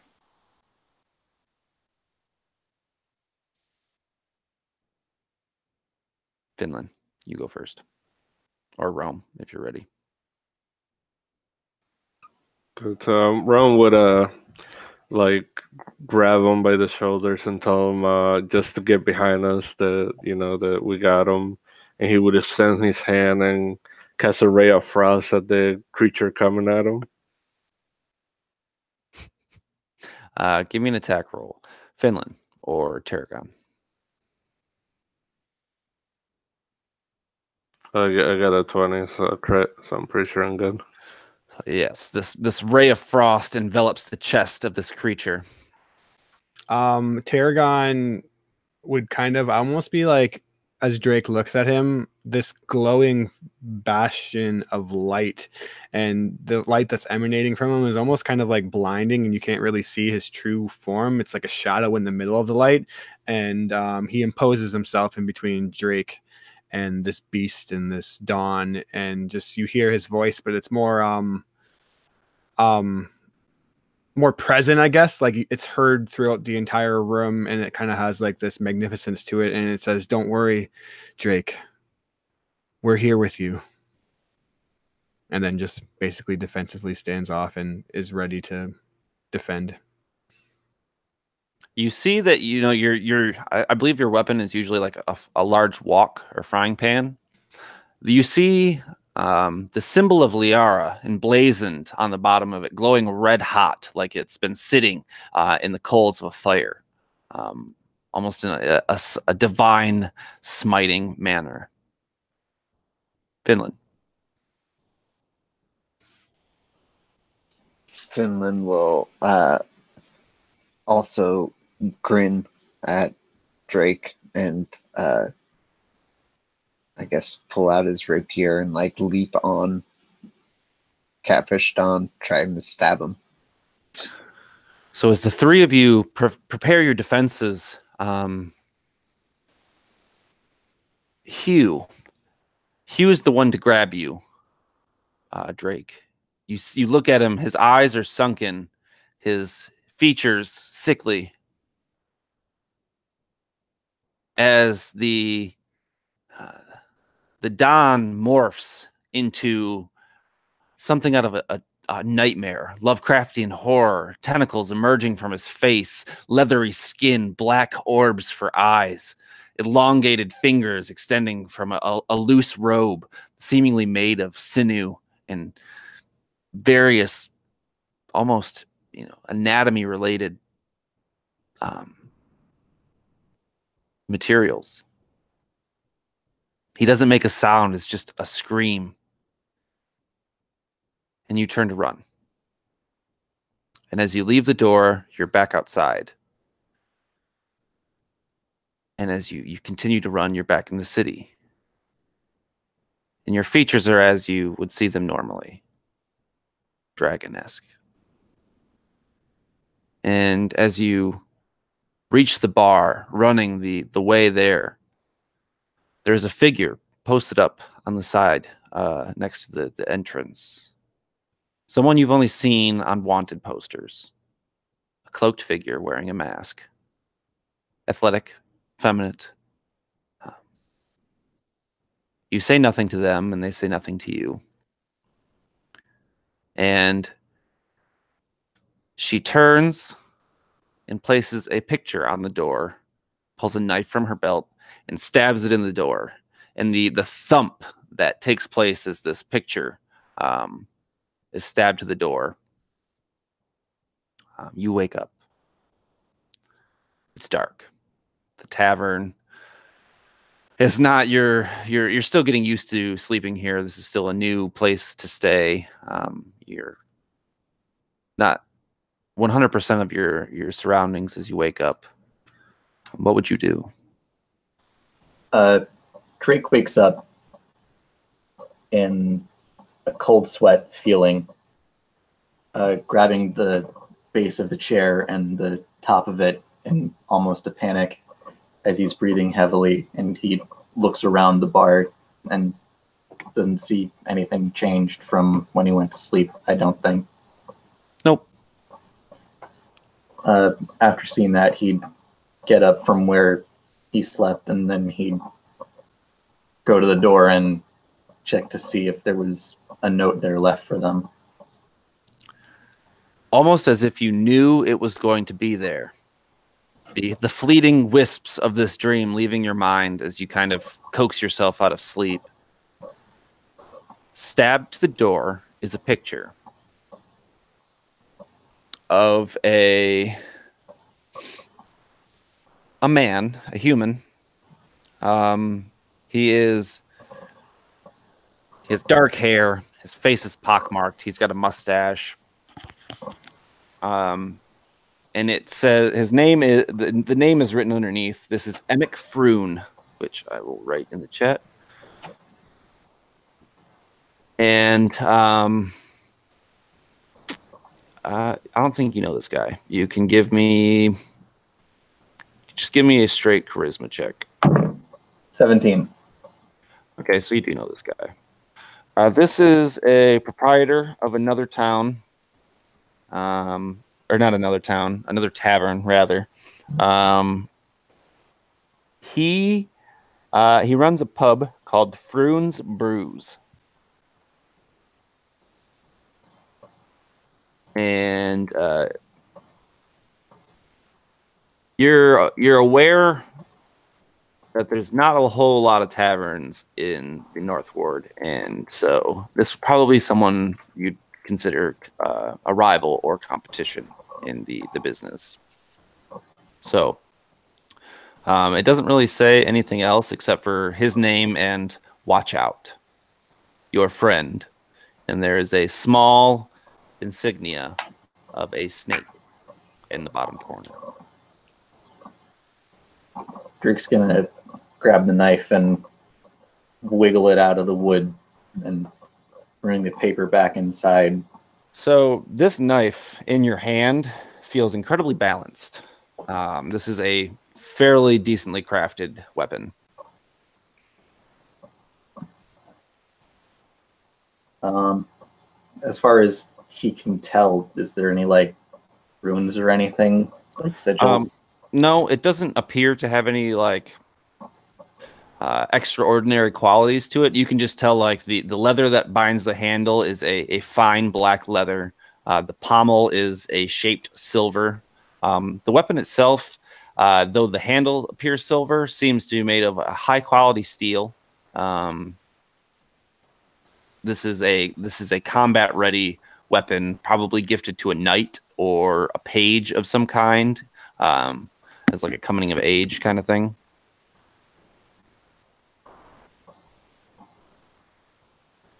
Do we have like a knife block in the kitchen?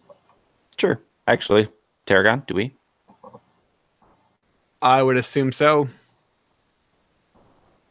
Drake would go back to the knife block, and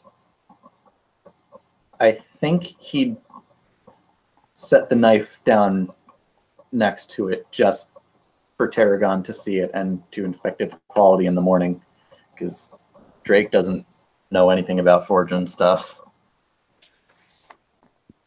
And then he'd probably get himself a drink and sit back down at his bed and have a glass before the sun rose. And you are able to go back to sleep peacefully as you can anyway. But you were not among, or not the only person who slept fretfully. Tarragon, when was the last time you had made any sort of contact with your deity patron or matron? He probably prays semi-regularly, but he always received flack for it. Like, his family has always been devout for serving Liara, and he was sent on this pilgrimage to be like her champion and basically go and bring joy to the world. But he's always interpreted that as do whatever brings joy to himself. So he's kind of like a very I guess personal when it comes to his prayer. It's more like just like, hey Liara, how's it going? I made a cool meal today and some mysterious woman really liked it. So whether that's how Liara interprets it or not, he's kind of just very casual about his communication with the god. And perhaps one of the more divine insights into your potential, it hasn't happened recently, I wouldn't imagine, but maybe before your pilgrimage, you had received a dream in which Liara, emblazoned in light, hard to look at, sat with you at a dinner table, and you broke bread. You ate a meal together and spoke of your ambitions and your desires to aid the world by bringing them a better meal to feed the masses. There's more than one way to say you love something, and feeding it is certainly a way of taking care of and nurturing those around you. And tonight, for the first time in a while, you find yourself at that table, across from this emblazoned light. And a voice that speaks to you within your own head and all around you. Fear not, my child, for your path is right, and righteous at that. Your methods of spreading my will are but your own, and for that you should be proud. Thank you, Liara. I am proud, and I'm glad you see it that way. I only do want to honor you. I'm thankful for the gift that you've bestowed in my bloodline, although I do not fully understand what that means yet. I know it must mean a lot, and I only do want to do good for the world, just in the form of cooking. For one cannot judge a fish on its ability to swim in comparison to a bird. You utilize the skills in which you've been given to do my will, and for that you should find confidence, solace. Thank you. There has been something that's been kind of bugging me, and I was told by my mother that there would be people in the city who aren't always the nicest and don't want to see joy in the world. I've had a really hard time believing that, but it appears that we've made maybe enemies with individuals who don't see the joy in what I'm doing, and they only seek to bring misery to those that they're in contact with. For as a sinking ship fills with water, do not allow these negative images and comments sink your ship, Tarragon. They are but foul blemishes on the face of this once fine city.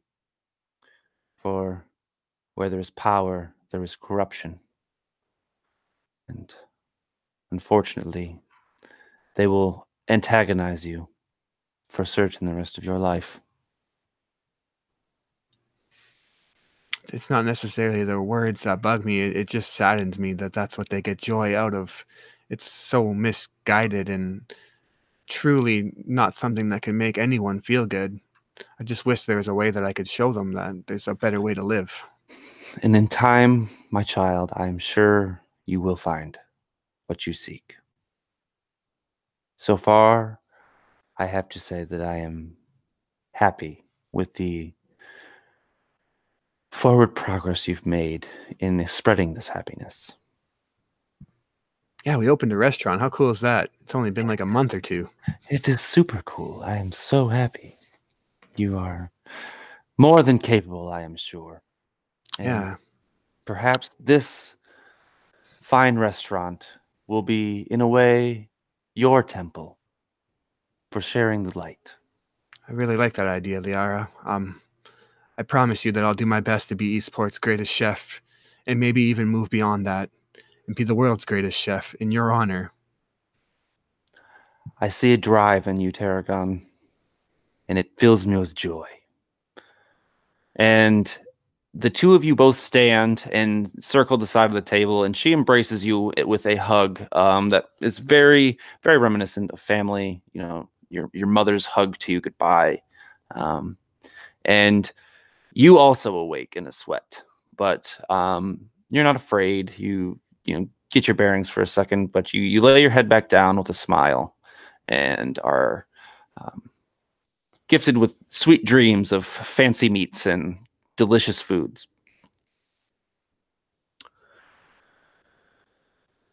Finland,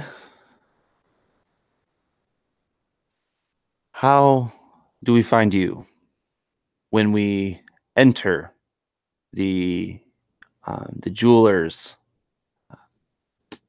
store that you apprentice at? You are at a crime scene.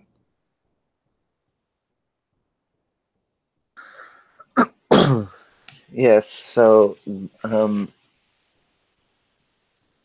the local police are busy,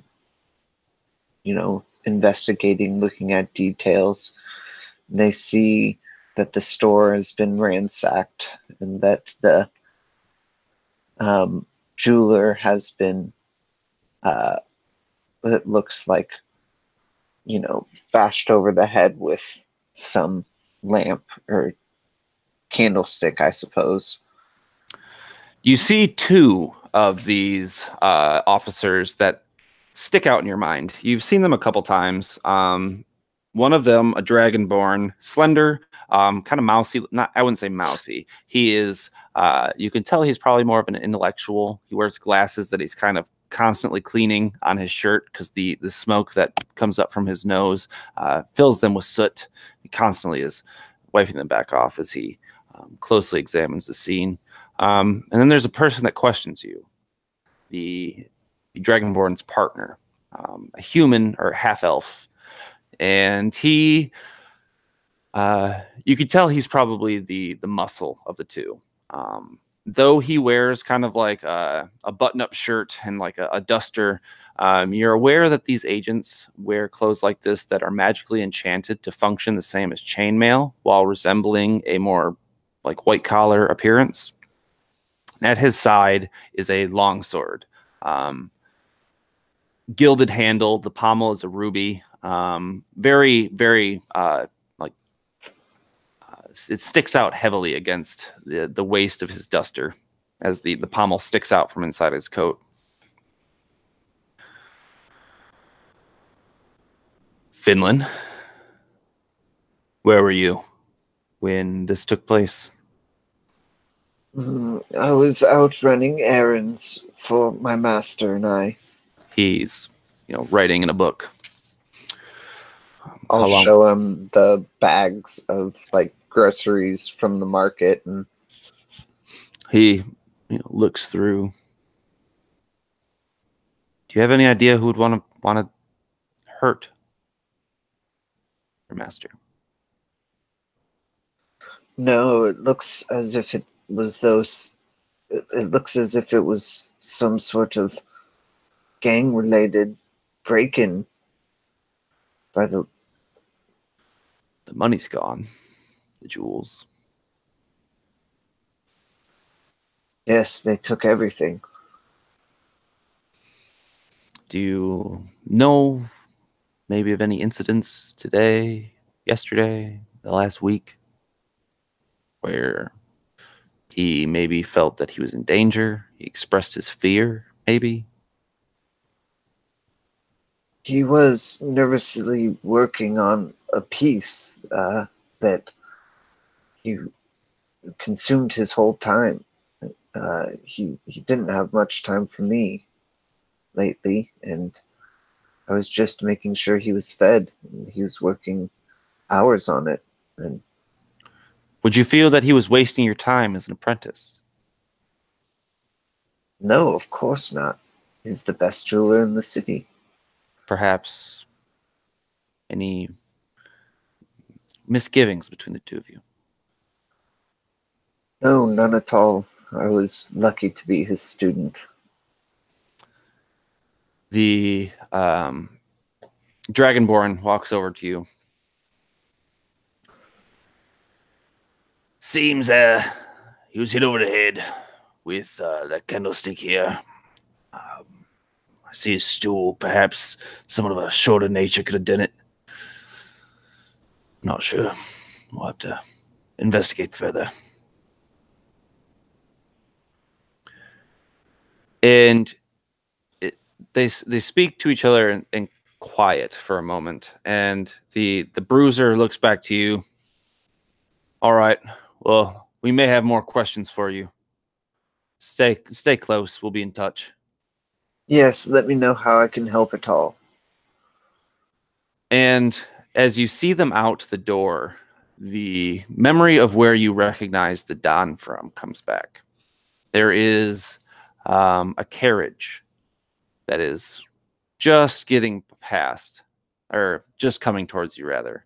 And sitting in the back, wearing a very recognizable jewelry piece, is a fat dragonborn, black, with horns that extend out from a hat.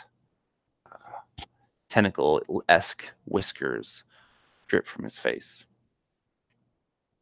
And as much as you would like to say something, your voice simply isn't there.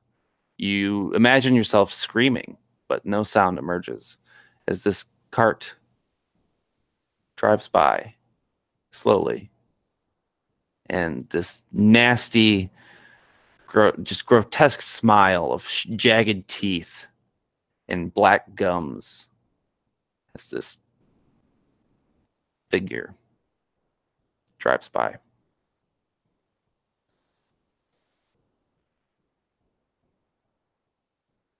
And you also wake up to the thump of something being stuck to the door.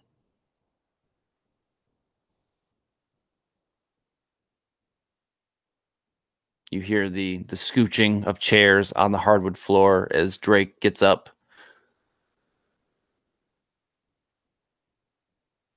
You're not sure what it is. What's that? I'll get up and rub the sleep from my eyes and follow to investigate. You find Drake getting a drink from the bar.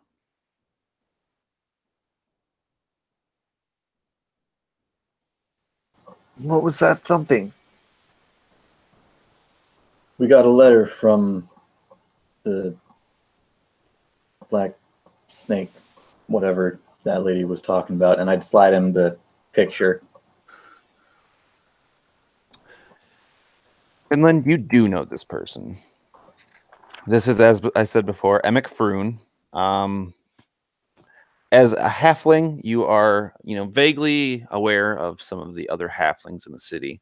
And you recognize this because one of the more deplorable gangs that you're aware of, that gang is a loose term, one of the more deplorable halfling families, rumored to be were-rats. You've seen this guy interact with them quite a few times in the past, before you were even an apprentice. He's kind of a piece of shit.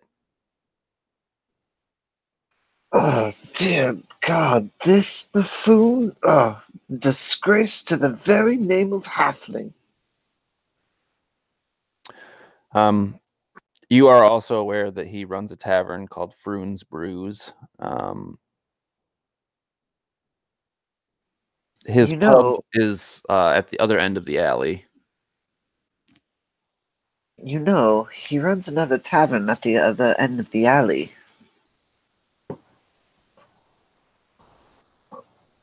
Yeah, she said, obviously on there it says to be careful of him. I'll be sure to keep an eye out and try to keep him away as much as I can.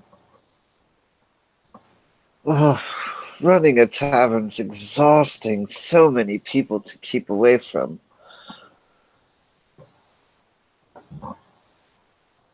Wouldn't want a fight to break out. We just got done fixing the place. Exactly. Let's hope we can afford to keep it going.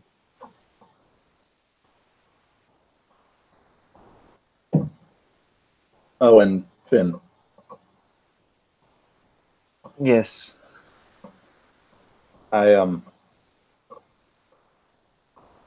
have something I wanted to tell the group, but you're the first I'm seeing, so I wanted to get it off my chest to you. But you have to swear that it doesn't leave our party. Oh dear, secrecy. Mm-hmm. All right, I'll do my best. What happened to me when I was a child didn't just leave me so debilitated that the only thing they could do was give me Drake's blood for its added resilience. What had happened was, and his voice begins to shake as his hands do as he gestures to himself. I was attacked by a lycanthrope, and I contracted the curse.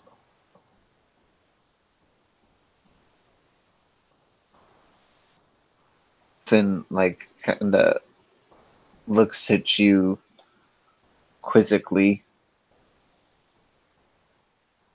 Well, how do you control it? That is the reason for my visits to Fa. She makes a potion that can keep me from the worst of my turnings. Finn will reach for a pitcher of ale and 2 cups and pour them and put one in front of you and one in front of him, and he'll start drinking. And then he'll look at you and say, well, you may be a freak, but you're our freak, so don't worry about it. And, not sure if you'll want to tell the rest of the group or not. I think that since we're all living in the same building, it would be appropriate to tell them, if not as a sign of trust, as a warning to keep away from my room while there is a full moon about. Yes, well, I hope you have suitable locks. I have seen to it myself. And I am working with people to get the transformation under control. I am close. Well, we'll need you, big guy, if we're going to go toe-to-toe with this Dawn Catfish Dawn, so... Yes, he will be dealt with for all that he's done to everyone here.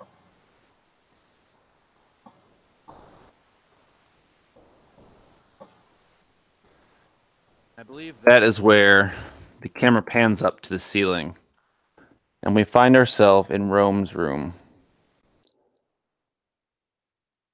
Rome, you,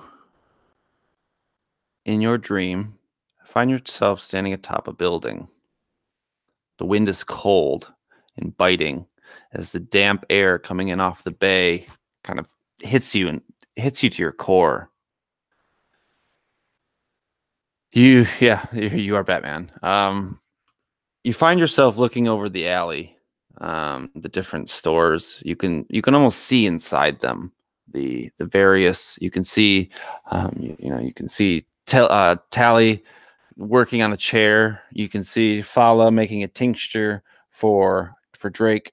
You can see the Smiths hammering out a fine shield. And your attention comes to the Tiger's Eye. You've spent quite a bit of time talking with Vincent in the last month. Perhaps you've even come to like him a little bit. He's a fairly stand-up guy. He's helped find a cat that escaped from one of the tenants in one of the apartments. He's brokered a couple deals between businesses that were fighting. He's an overall upstart guy. But you see someone leaving the upstairs of his building. It is the figure you've been chasing for the better part of the month. A lithe, feminine figure, athletic in build. And she's running across the rooftops adjacent to you. What do you do?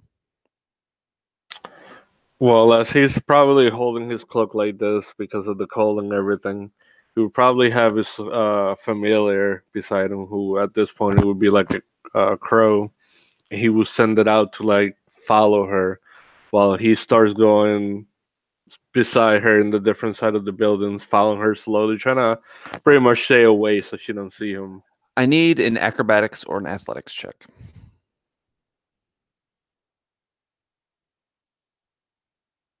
Jesus, I roll a natural 20. So it's almost as if the buildings blend together in a solid plane as you run across the rooftops. You don't remember jumping between them. You feel like you're gaining on her. You're familiar circling from the side. She makes a leap, and you see as like the ledge she lands on, the brick breaks, and she goes into a tumble, and she finds herself in front of you. You pick her up. The shadow that covers her face is gone, and you are looking at the woman from earlier today, who spoke kindly to you and your friends, who was concerned, and the mask is gone, and she stands before you. Huh, isn't this funny? And we kind of figured something was out about you, but wow. You must be careful of the one known as Emmerich. He is in league with the Don and aims to cause you and your friends ill. Be safe. Be cautious. The Don is the corruption that runs deep in this alley. And I'm afraid before this is up, you will know that for certain.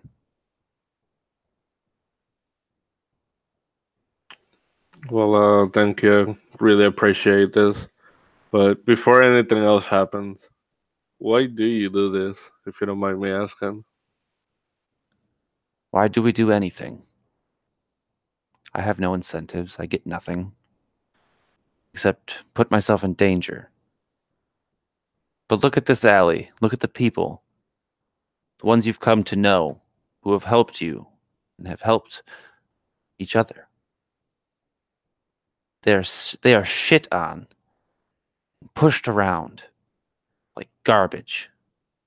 And they are no better than the noble families that sit high on Waterdeep, or at Mount Waterdeep. Why do anything? But everything we can.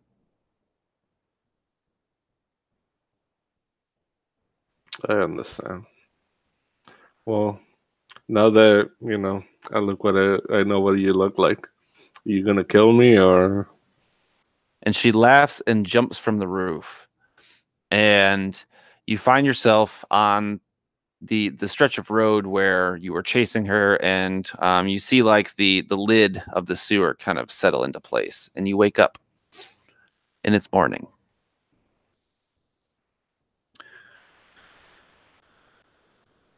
So it's the AM. You've made it through the night, despite whatever the hell you all dreamed about. and it had been agreed upon by the four of you to discuss money, profit, the economic status of your business at hand. So let's do a little bit of calculations and put some numbers down and see where you guys stand. So outright, the expenditures to renovate the bar would have cost upwards of 1,000 gold. And you have also been inducted into guilds, which you don't have to oblige those guilds. I kind of made the assumption that you guys were all taking part in those three at 250 gold pieces a pop.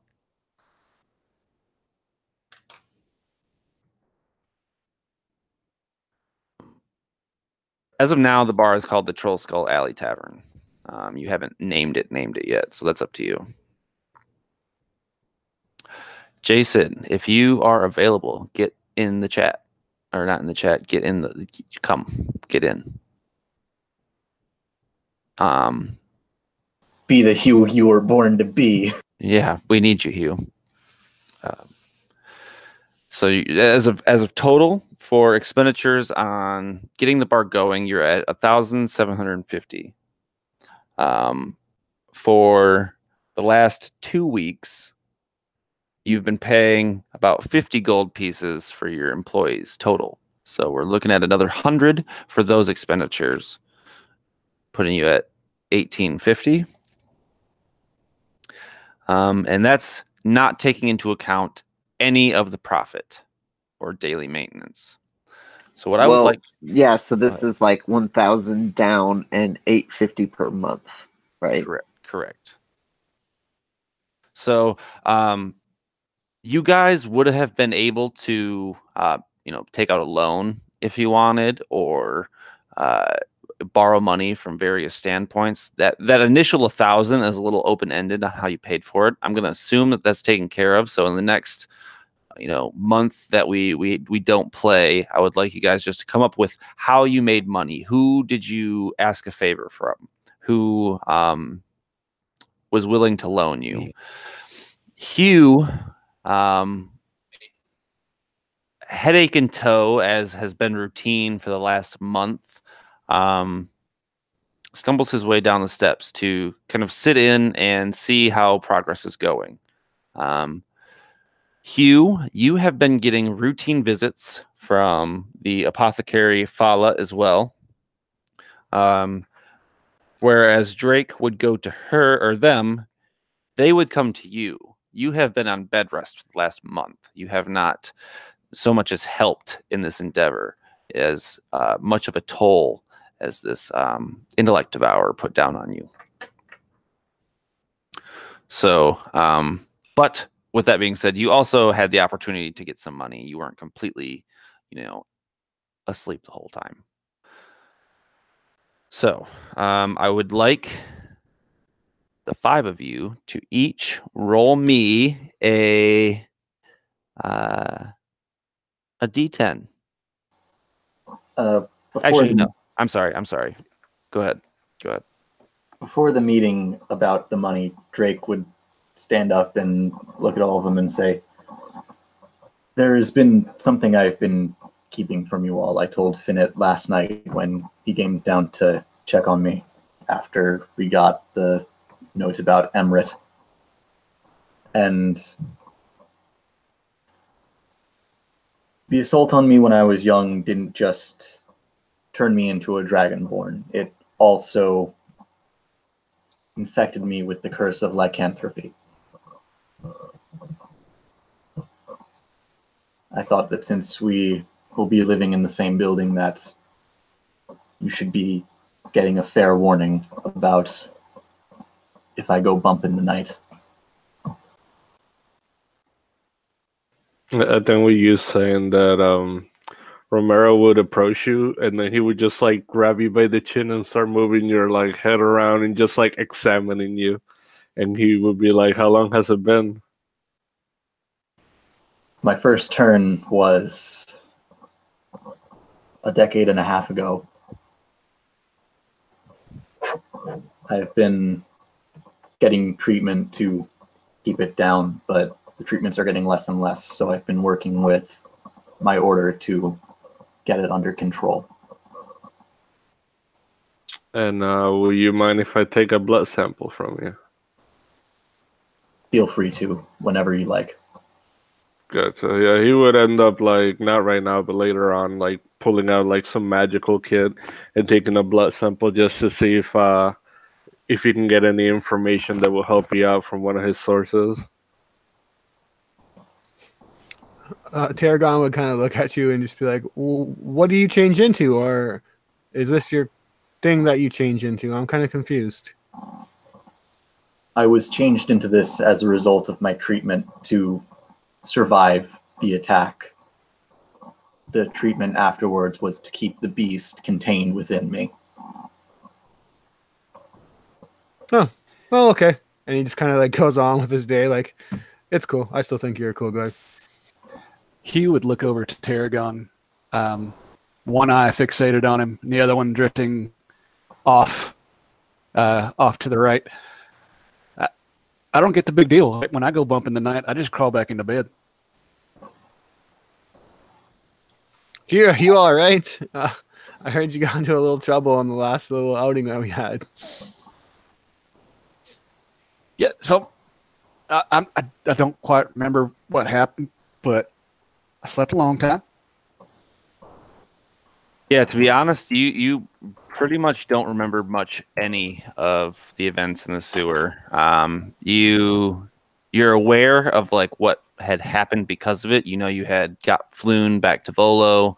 You guys had acquired this deed, but it's a very, very blurry that day and henceforth.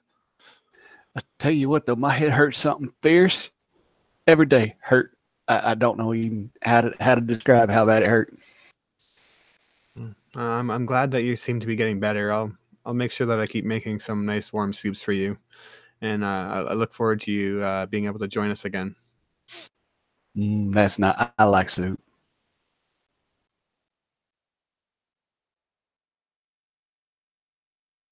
Finland, can you put a D100 in the chat, please?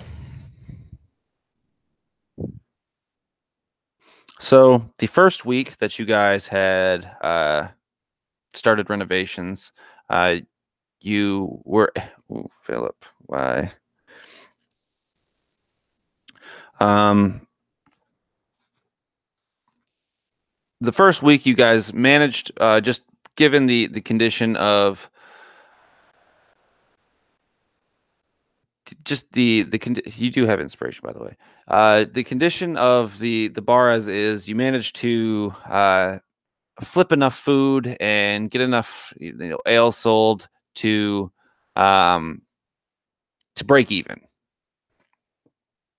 Or no, I'm sorry. You made a profit the first day or first week. So Romero, I would like you to roll a 1d6 times 5. The second week, I'm afraid, is probably when more of the costs of renovations came into play, and you guys broke even.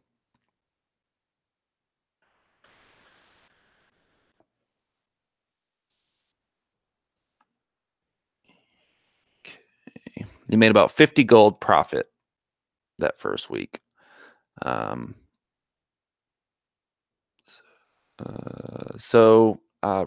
Drake, the third week, I want you to roll 1d6 times 5 as well.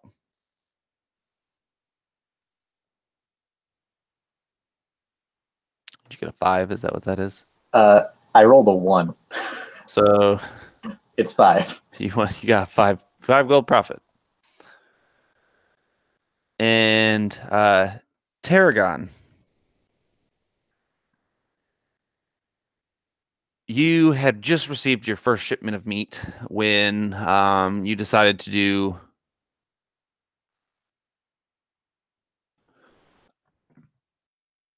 decided to do an event of some kind, and business went very, very profitable this week. I need you to roll 3d10 times 5.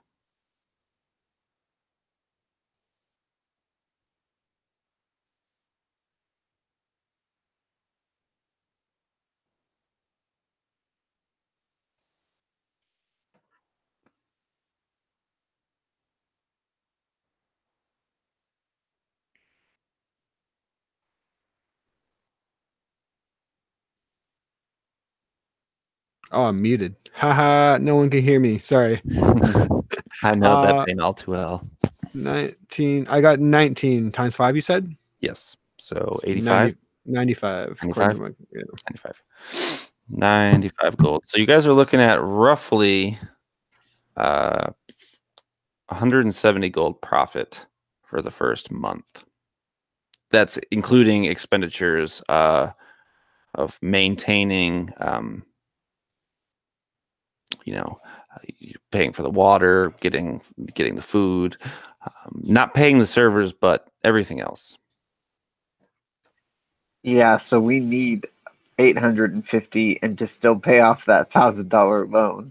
Well, like I said, we can get kind of creative with that $1,000 loan or 1,000 gold loan, but the 850 is to be collected at the end of this month. So you still have 4 weeks to come up with that 850. So that will actually take place. I'll get rolls from you as we progress in the session each week. So as of now, you are within the good graces of time. I mean, you could start selling illegal scrolls, but I'm sure Mr. Fairkettle will come down on you with a quickness for his disdain of illegal activity. Oh, what was Tarragon's opinion of the knife? Do I get to inspect it or? Yeah, you can. Give me an investigation of some kind. Would I have any kind of advantage, being that I'm kind of efficient of knives or cooking knives? I guess this is like a dagger, so. Yeah, I'm going to say no because this is like a weapon. I know even less about knives than you. I got a 1. So other than just the fine craftsmanship, you really don't get anything from it. Yeah, this seems like a good piece of steel. And as you guys are kind of wrapping up the books for the morning, the bell rings and a figure walks in that you guys have all made your acquaintance with. This is Vincent, Mr. Trench himself, the detective that runs the Tiger's Eye. He comes in, he sits down at the bar, which he's probably done, 24 times since you guys have opened. He has definitely been someone who has indulged a little bit since you guys have moved in. You guys are like right across the street from him. So this is where he comes for lunch every day, et cetera, unless he's on a case. He sits down. Usual Tarragon. You know what I like. It's in the house today, so enjoy. What's the occasion? It's a new day. You get it better, and I'd pat Hugh on the shoulder. Can't argue with that. Free meals. Do Free what meal. now? You're not bedridden today. Yeah, it gets lumpy. Hugh, I got to say, man, you're better by the day. He would turn his face right at you, and both eyes are just going in the outside direction. You got fish eyes. Yeah, I got fish eyes. I think actually, and I just give a big goofy grin. You may need to go lay back down, my friend. Perhaps another tincture from Fala will assist you. Those taste something awful. Yeah, but medicine's medicine. You need to take it. I make a pouty face. Any advances in investigation about what happened? I'm working slow today. The rain seems to put everyone in a dour mood, unfortunately. Plus, I got this pain in the ass Emmerich. Yeah, we were told to watch out for him. Yeah, and you'd be smart too. The guy's shady as shit. He's fucking working with those halflings again, doing God's knows what. Fucking, I can tell you this, he was right pissed off that you guys got this place over him. I know, he was egging Volo for a minute trying to get a hold of this place.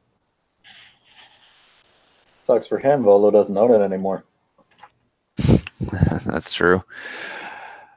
I gotta say, I wouldn't really be too enthused of him having the place over you guys. You guys you're doing real good. Looks real nice in here.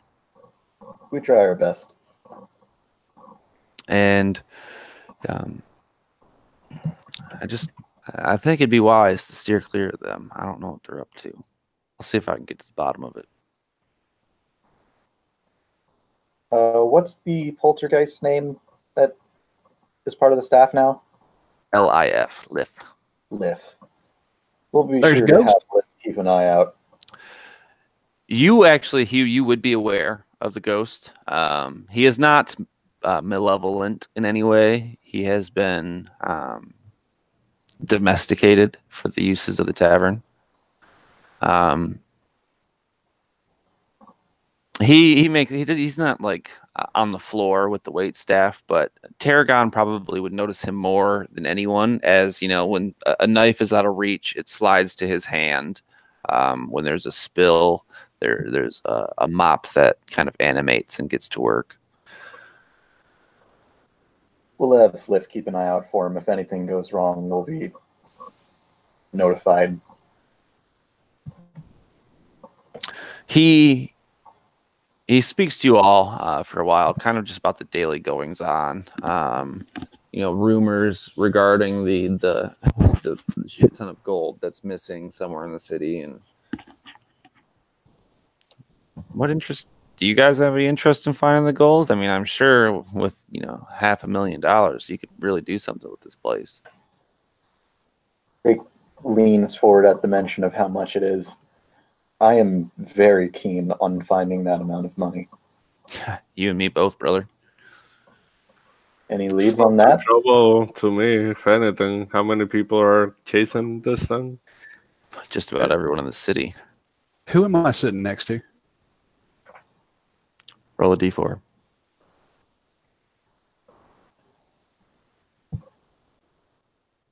Four. You're sitting next to Drake. Drake. Okay. As he's saying he's very interested, I look at him like, who is this guy?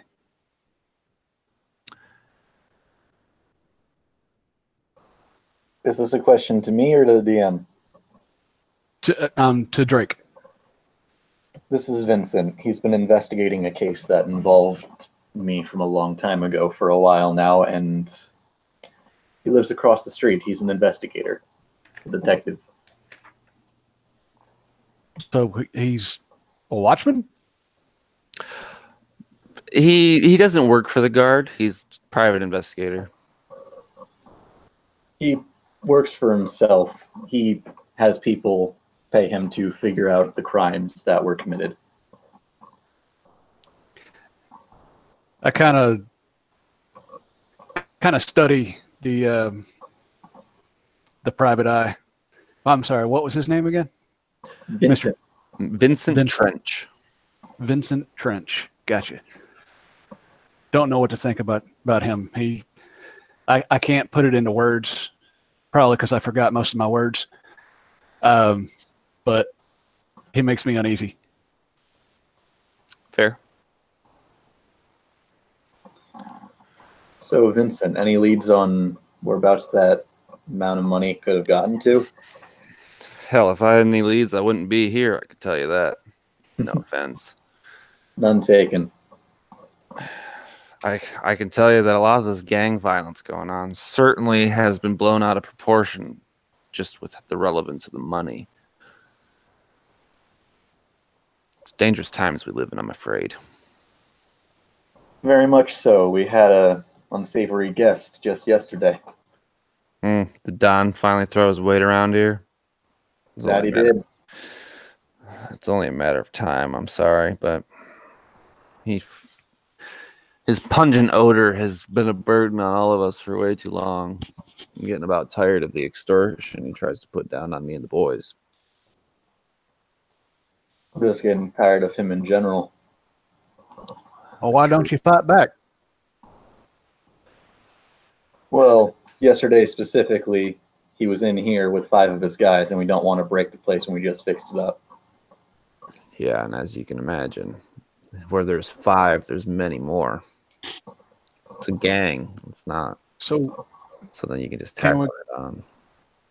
Can we go to their place and break theirs? I mean, yeah, absolutely. But We could, but I don't think it'd be a good idea. They have 5 with them as an entourage. Imagine how many they have there just being around. Well, I mean, I don't remember much of what's been happening, but I have not forgotten how to punch. I have a feeling that'll come into play sooner than later, my friend.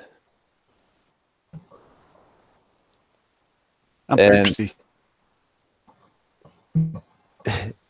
It's as Hugh gets up and walks towards the kitchen that he notices the knife.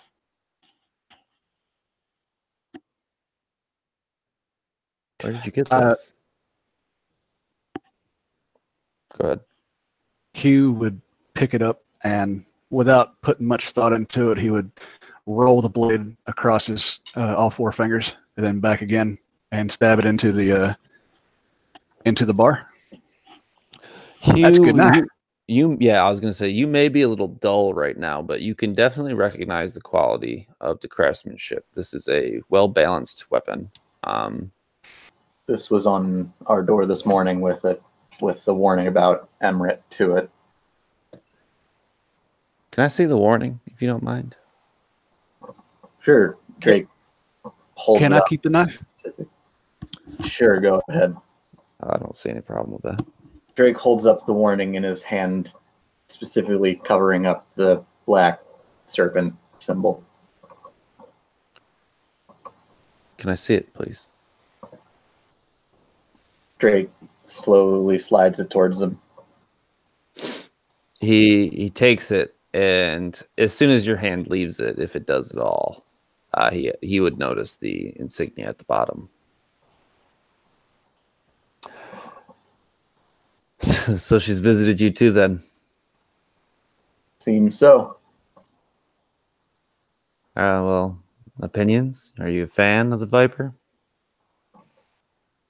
Well, she's given us a warning, so we must at least be on her good side. I'm gonna stay neutral until I see what kind of tricks Emrit brings against us. It's better than being on her bad side, that's for sure. Agreed. Only had the opportunity to speak to her twice, but both times I think I like her. She's pretty. You've spoken to her. Yeah, twice. What exactly did she say? Roots of corruption run deep, metaphorical and profound bullshit that all superheroes are prone to do.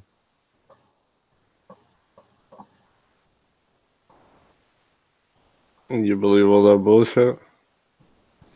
I like to keep a whimsical attitude towards it at the very least. I mean, she ain't robbed me, and from what I can tell, those she has robbed, I kind of deserved it, from what diggings I've done anyway.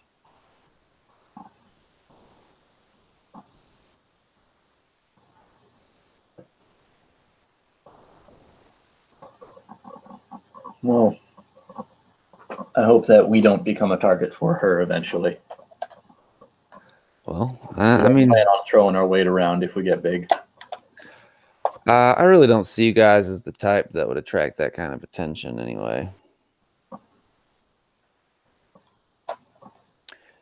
Do you mind if I take a look at that knife with for a moment, Hugh? I would stop what I'm doing and look like a kid just got caught with his hand in the cookie jar. Yeah.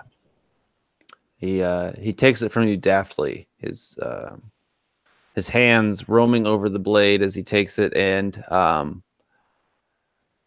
though you feel like you investigated this weapon fairly thoroughly, he pulls back a piece of the leather on the grip, and there seems to be like a switch of some kind, and he flicks it, and the knife itself comes apart into 2 pieces.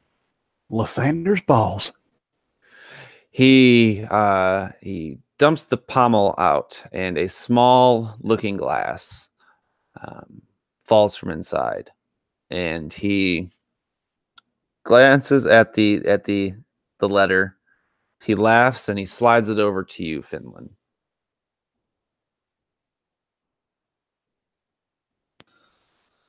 What do we have here?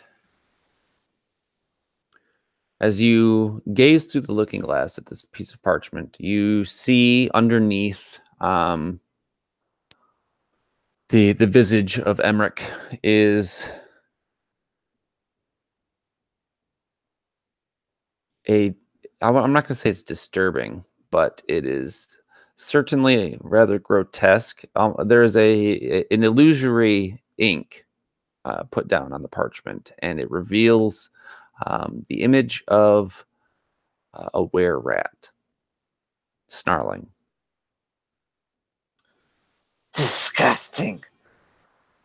I know what this foul beast is. A were-rat. Craig kind of rolls his shoulders uncomfortably. I think this is a good thing that she warned you. Be mindful. You got good eyes on you.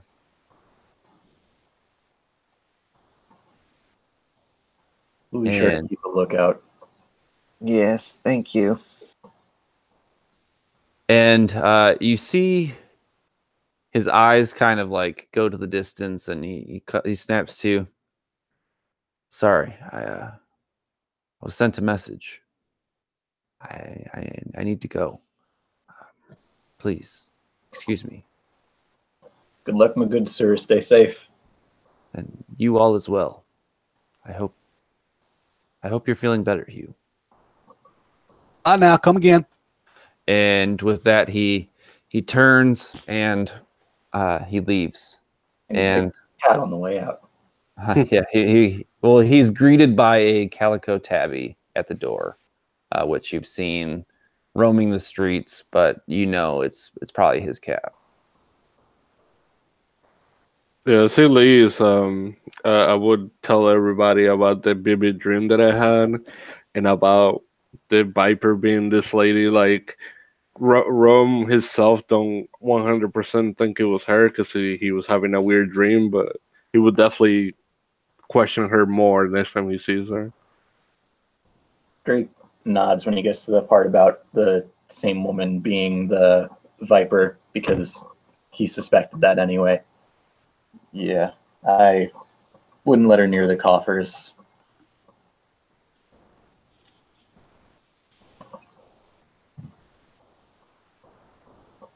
And with that, we will end the session. So, the camera pans away from the five of you sitting at the bar for the first time together in quite a bit of time, though a little worse for wear. It seems as if dark clouds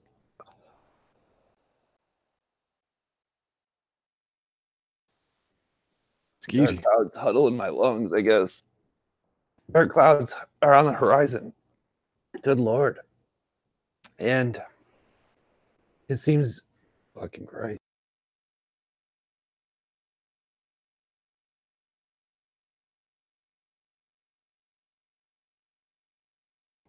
It seems as if someone's trying to kill me. Good Lord. It seems dark clouds are on the horizon. And when one adversary is put down, the next takes his place. Thank you guys for sticking it out and hanging out tonight. We met a lot of people, took a lot of notes, and made some profit. So hasn't been a bad month here in Eastport. And again, I'm really sorry about tonight. I was a dummy and double booked. Don't even worry about it. We've gained enough momentum now that if someone has to sit out every once in a while, it's certainly not an issue. I would certainly recommend going back and watching this one, because a lot of information was given into the next antagonist. So I plan on it, absolutely. Any questions, comments, concerns you have for me before we shut her down? Thanks for the game, my man. Always a fun time. Yeah, absolutely. Thanks for hanging out. Be sure to check out the Absolute Tabletop Facebook group, where you can find, I think, all of us at one place or another. And also, you can check out the link to my playtesting group that's in the Absolute Tabletop group, where I just released the latest playtest stuff for a supplement that I'm working on called Gigantus. Which is very cool stuff. I had the opportunity to glance through it the other day, and I have to say that Half Troll is probably going to need to be played in the near future. So yeah, definitely go check out the Absolute Tabletop group and the stuff that's brewing in there. Anything else before we do outros? No, I think we're good. All righty. Well, we'll go ahead and start with you, Jason, since you were. All right. Hi, everybody. I'm Jason Smith, and I am late. I run a channel called Smith Forge Gaming, where I do some live plays over there, a one campaign and a couple of one-shots. If you guys want to come check it out, please do. I enjoyed this game very much and look forward to next session. Of course, and perhaps we'll do better to plan, so not to interfere with you losing your head, which don't spoil it. I'll find out. Moving right along, we'll go to Chris. Hey everybody, I'm Chris playing Tarragon, the friendly neighborhood next top chef. You can check me out on YouTube if you're interested under the RP Ginger, where I also run some live plays, do a lot of Wizards of the Coast modules. So check it out if you're interested. Thanks for the game. Absolutely. Jose. Hey everybody, my name's Jose. I got the YouTube channel D20Z. And yeah, man, thank you for running the game. I definitely had a blast, and I definitely can't wait to see what happens next. And as ever, glad to have you. Phillip. Yep. Hey, I'm Phillip. Play with Baron a lot. Thanks for running this game. This has been a pretty fun campaign, and I'm glad that all of us could get in right here at the end. Perfect. Look forward to the next game. Yeah, absolutely. And hopefully the Catfish Don proves every bit a worthy adversary. Connor. I'm Connor. I hope you enjoyed watching everything. You can find me at the channel Versatile Diecaster. You can find me in the Absolute Tabletop official group, and you can find me in the Versatile Diecaster playtesting group, where you can find both Gigantus and Draconica in both PDF and Google Doc form. You can find the links to everyone's channels in the description below, so certainly go over and give them a like and subscribe. I'm Baron on the YouTube channel RWD Gaming, where you are at currently. This has been episode 4, simply titled 4 of Coins. We have some new characters in the mix. We have some allies. We have some enemies, and perhaps, for better or worse, a home. Thank you everyone for watching, and we'll see you next time.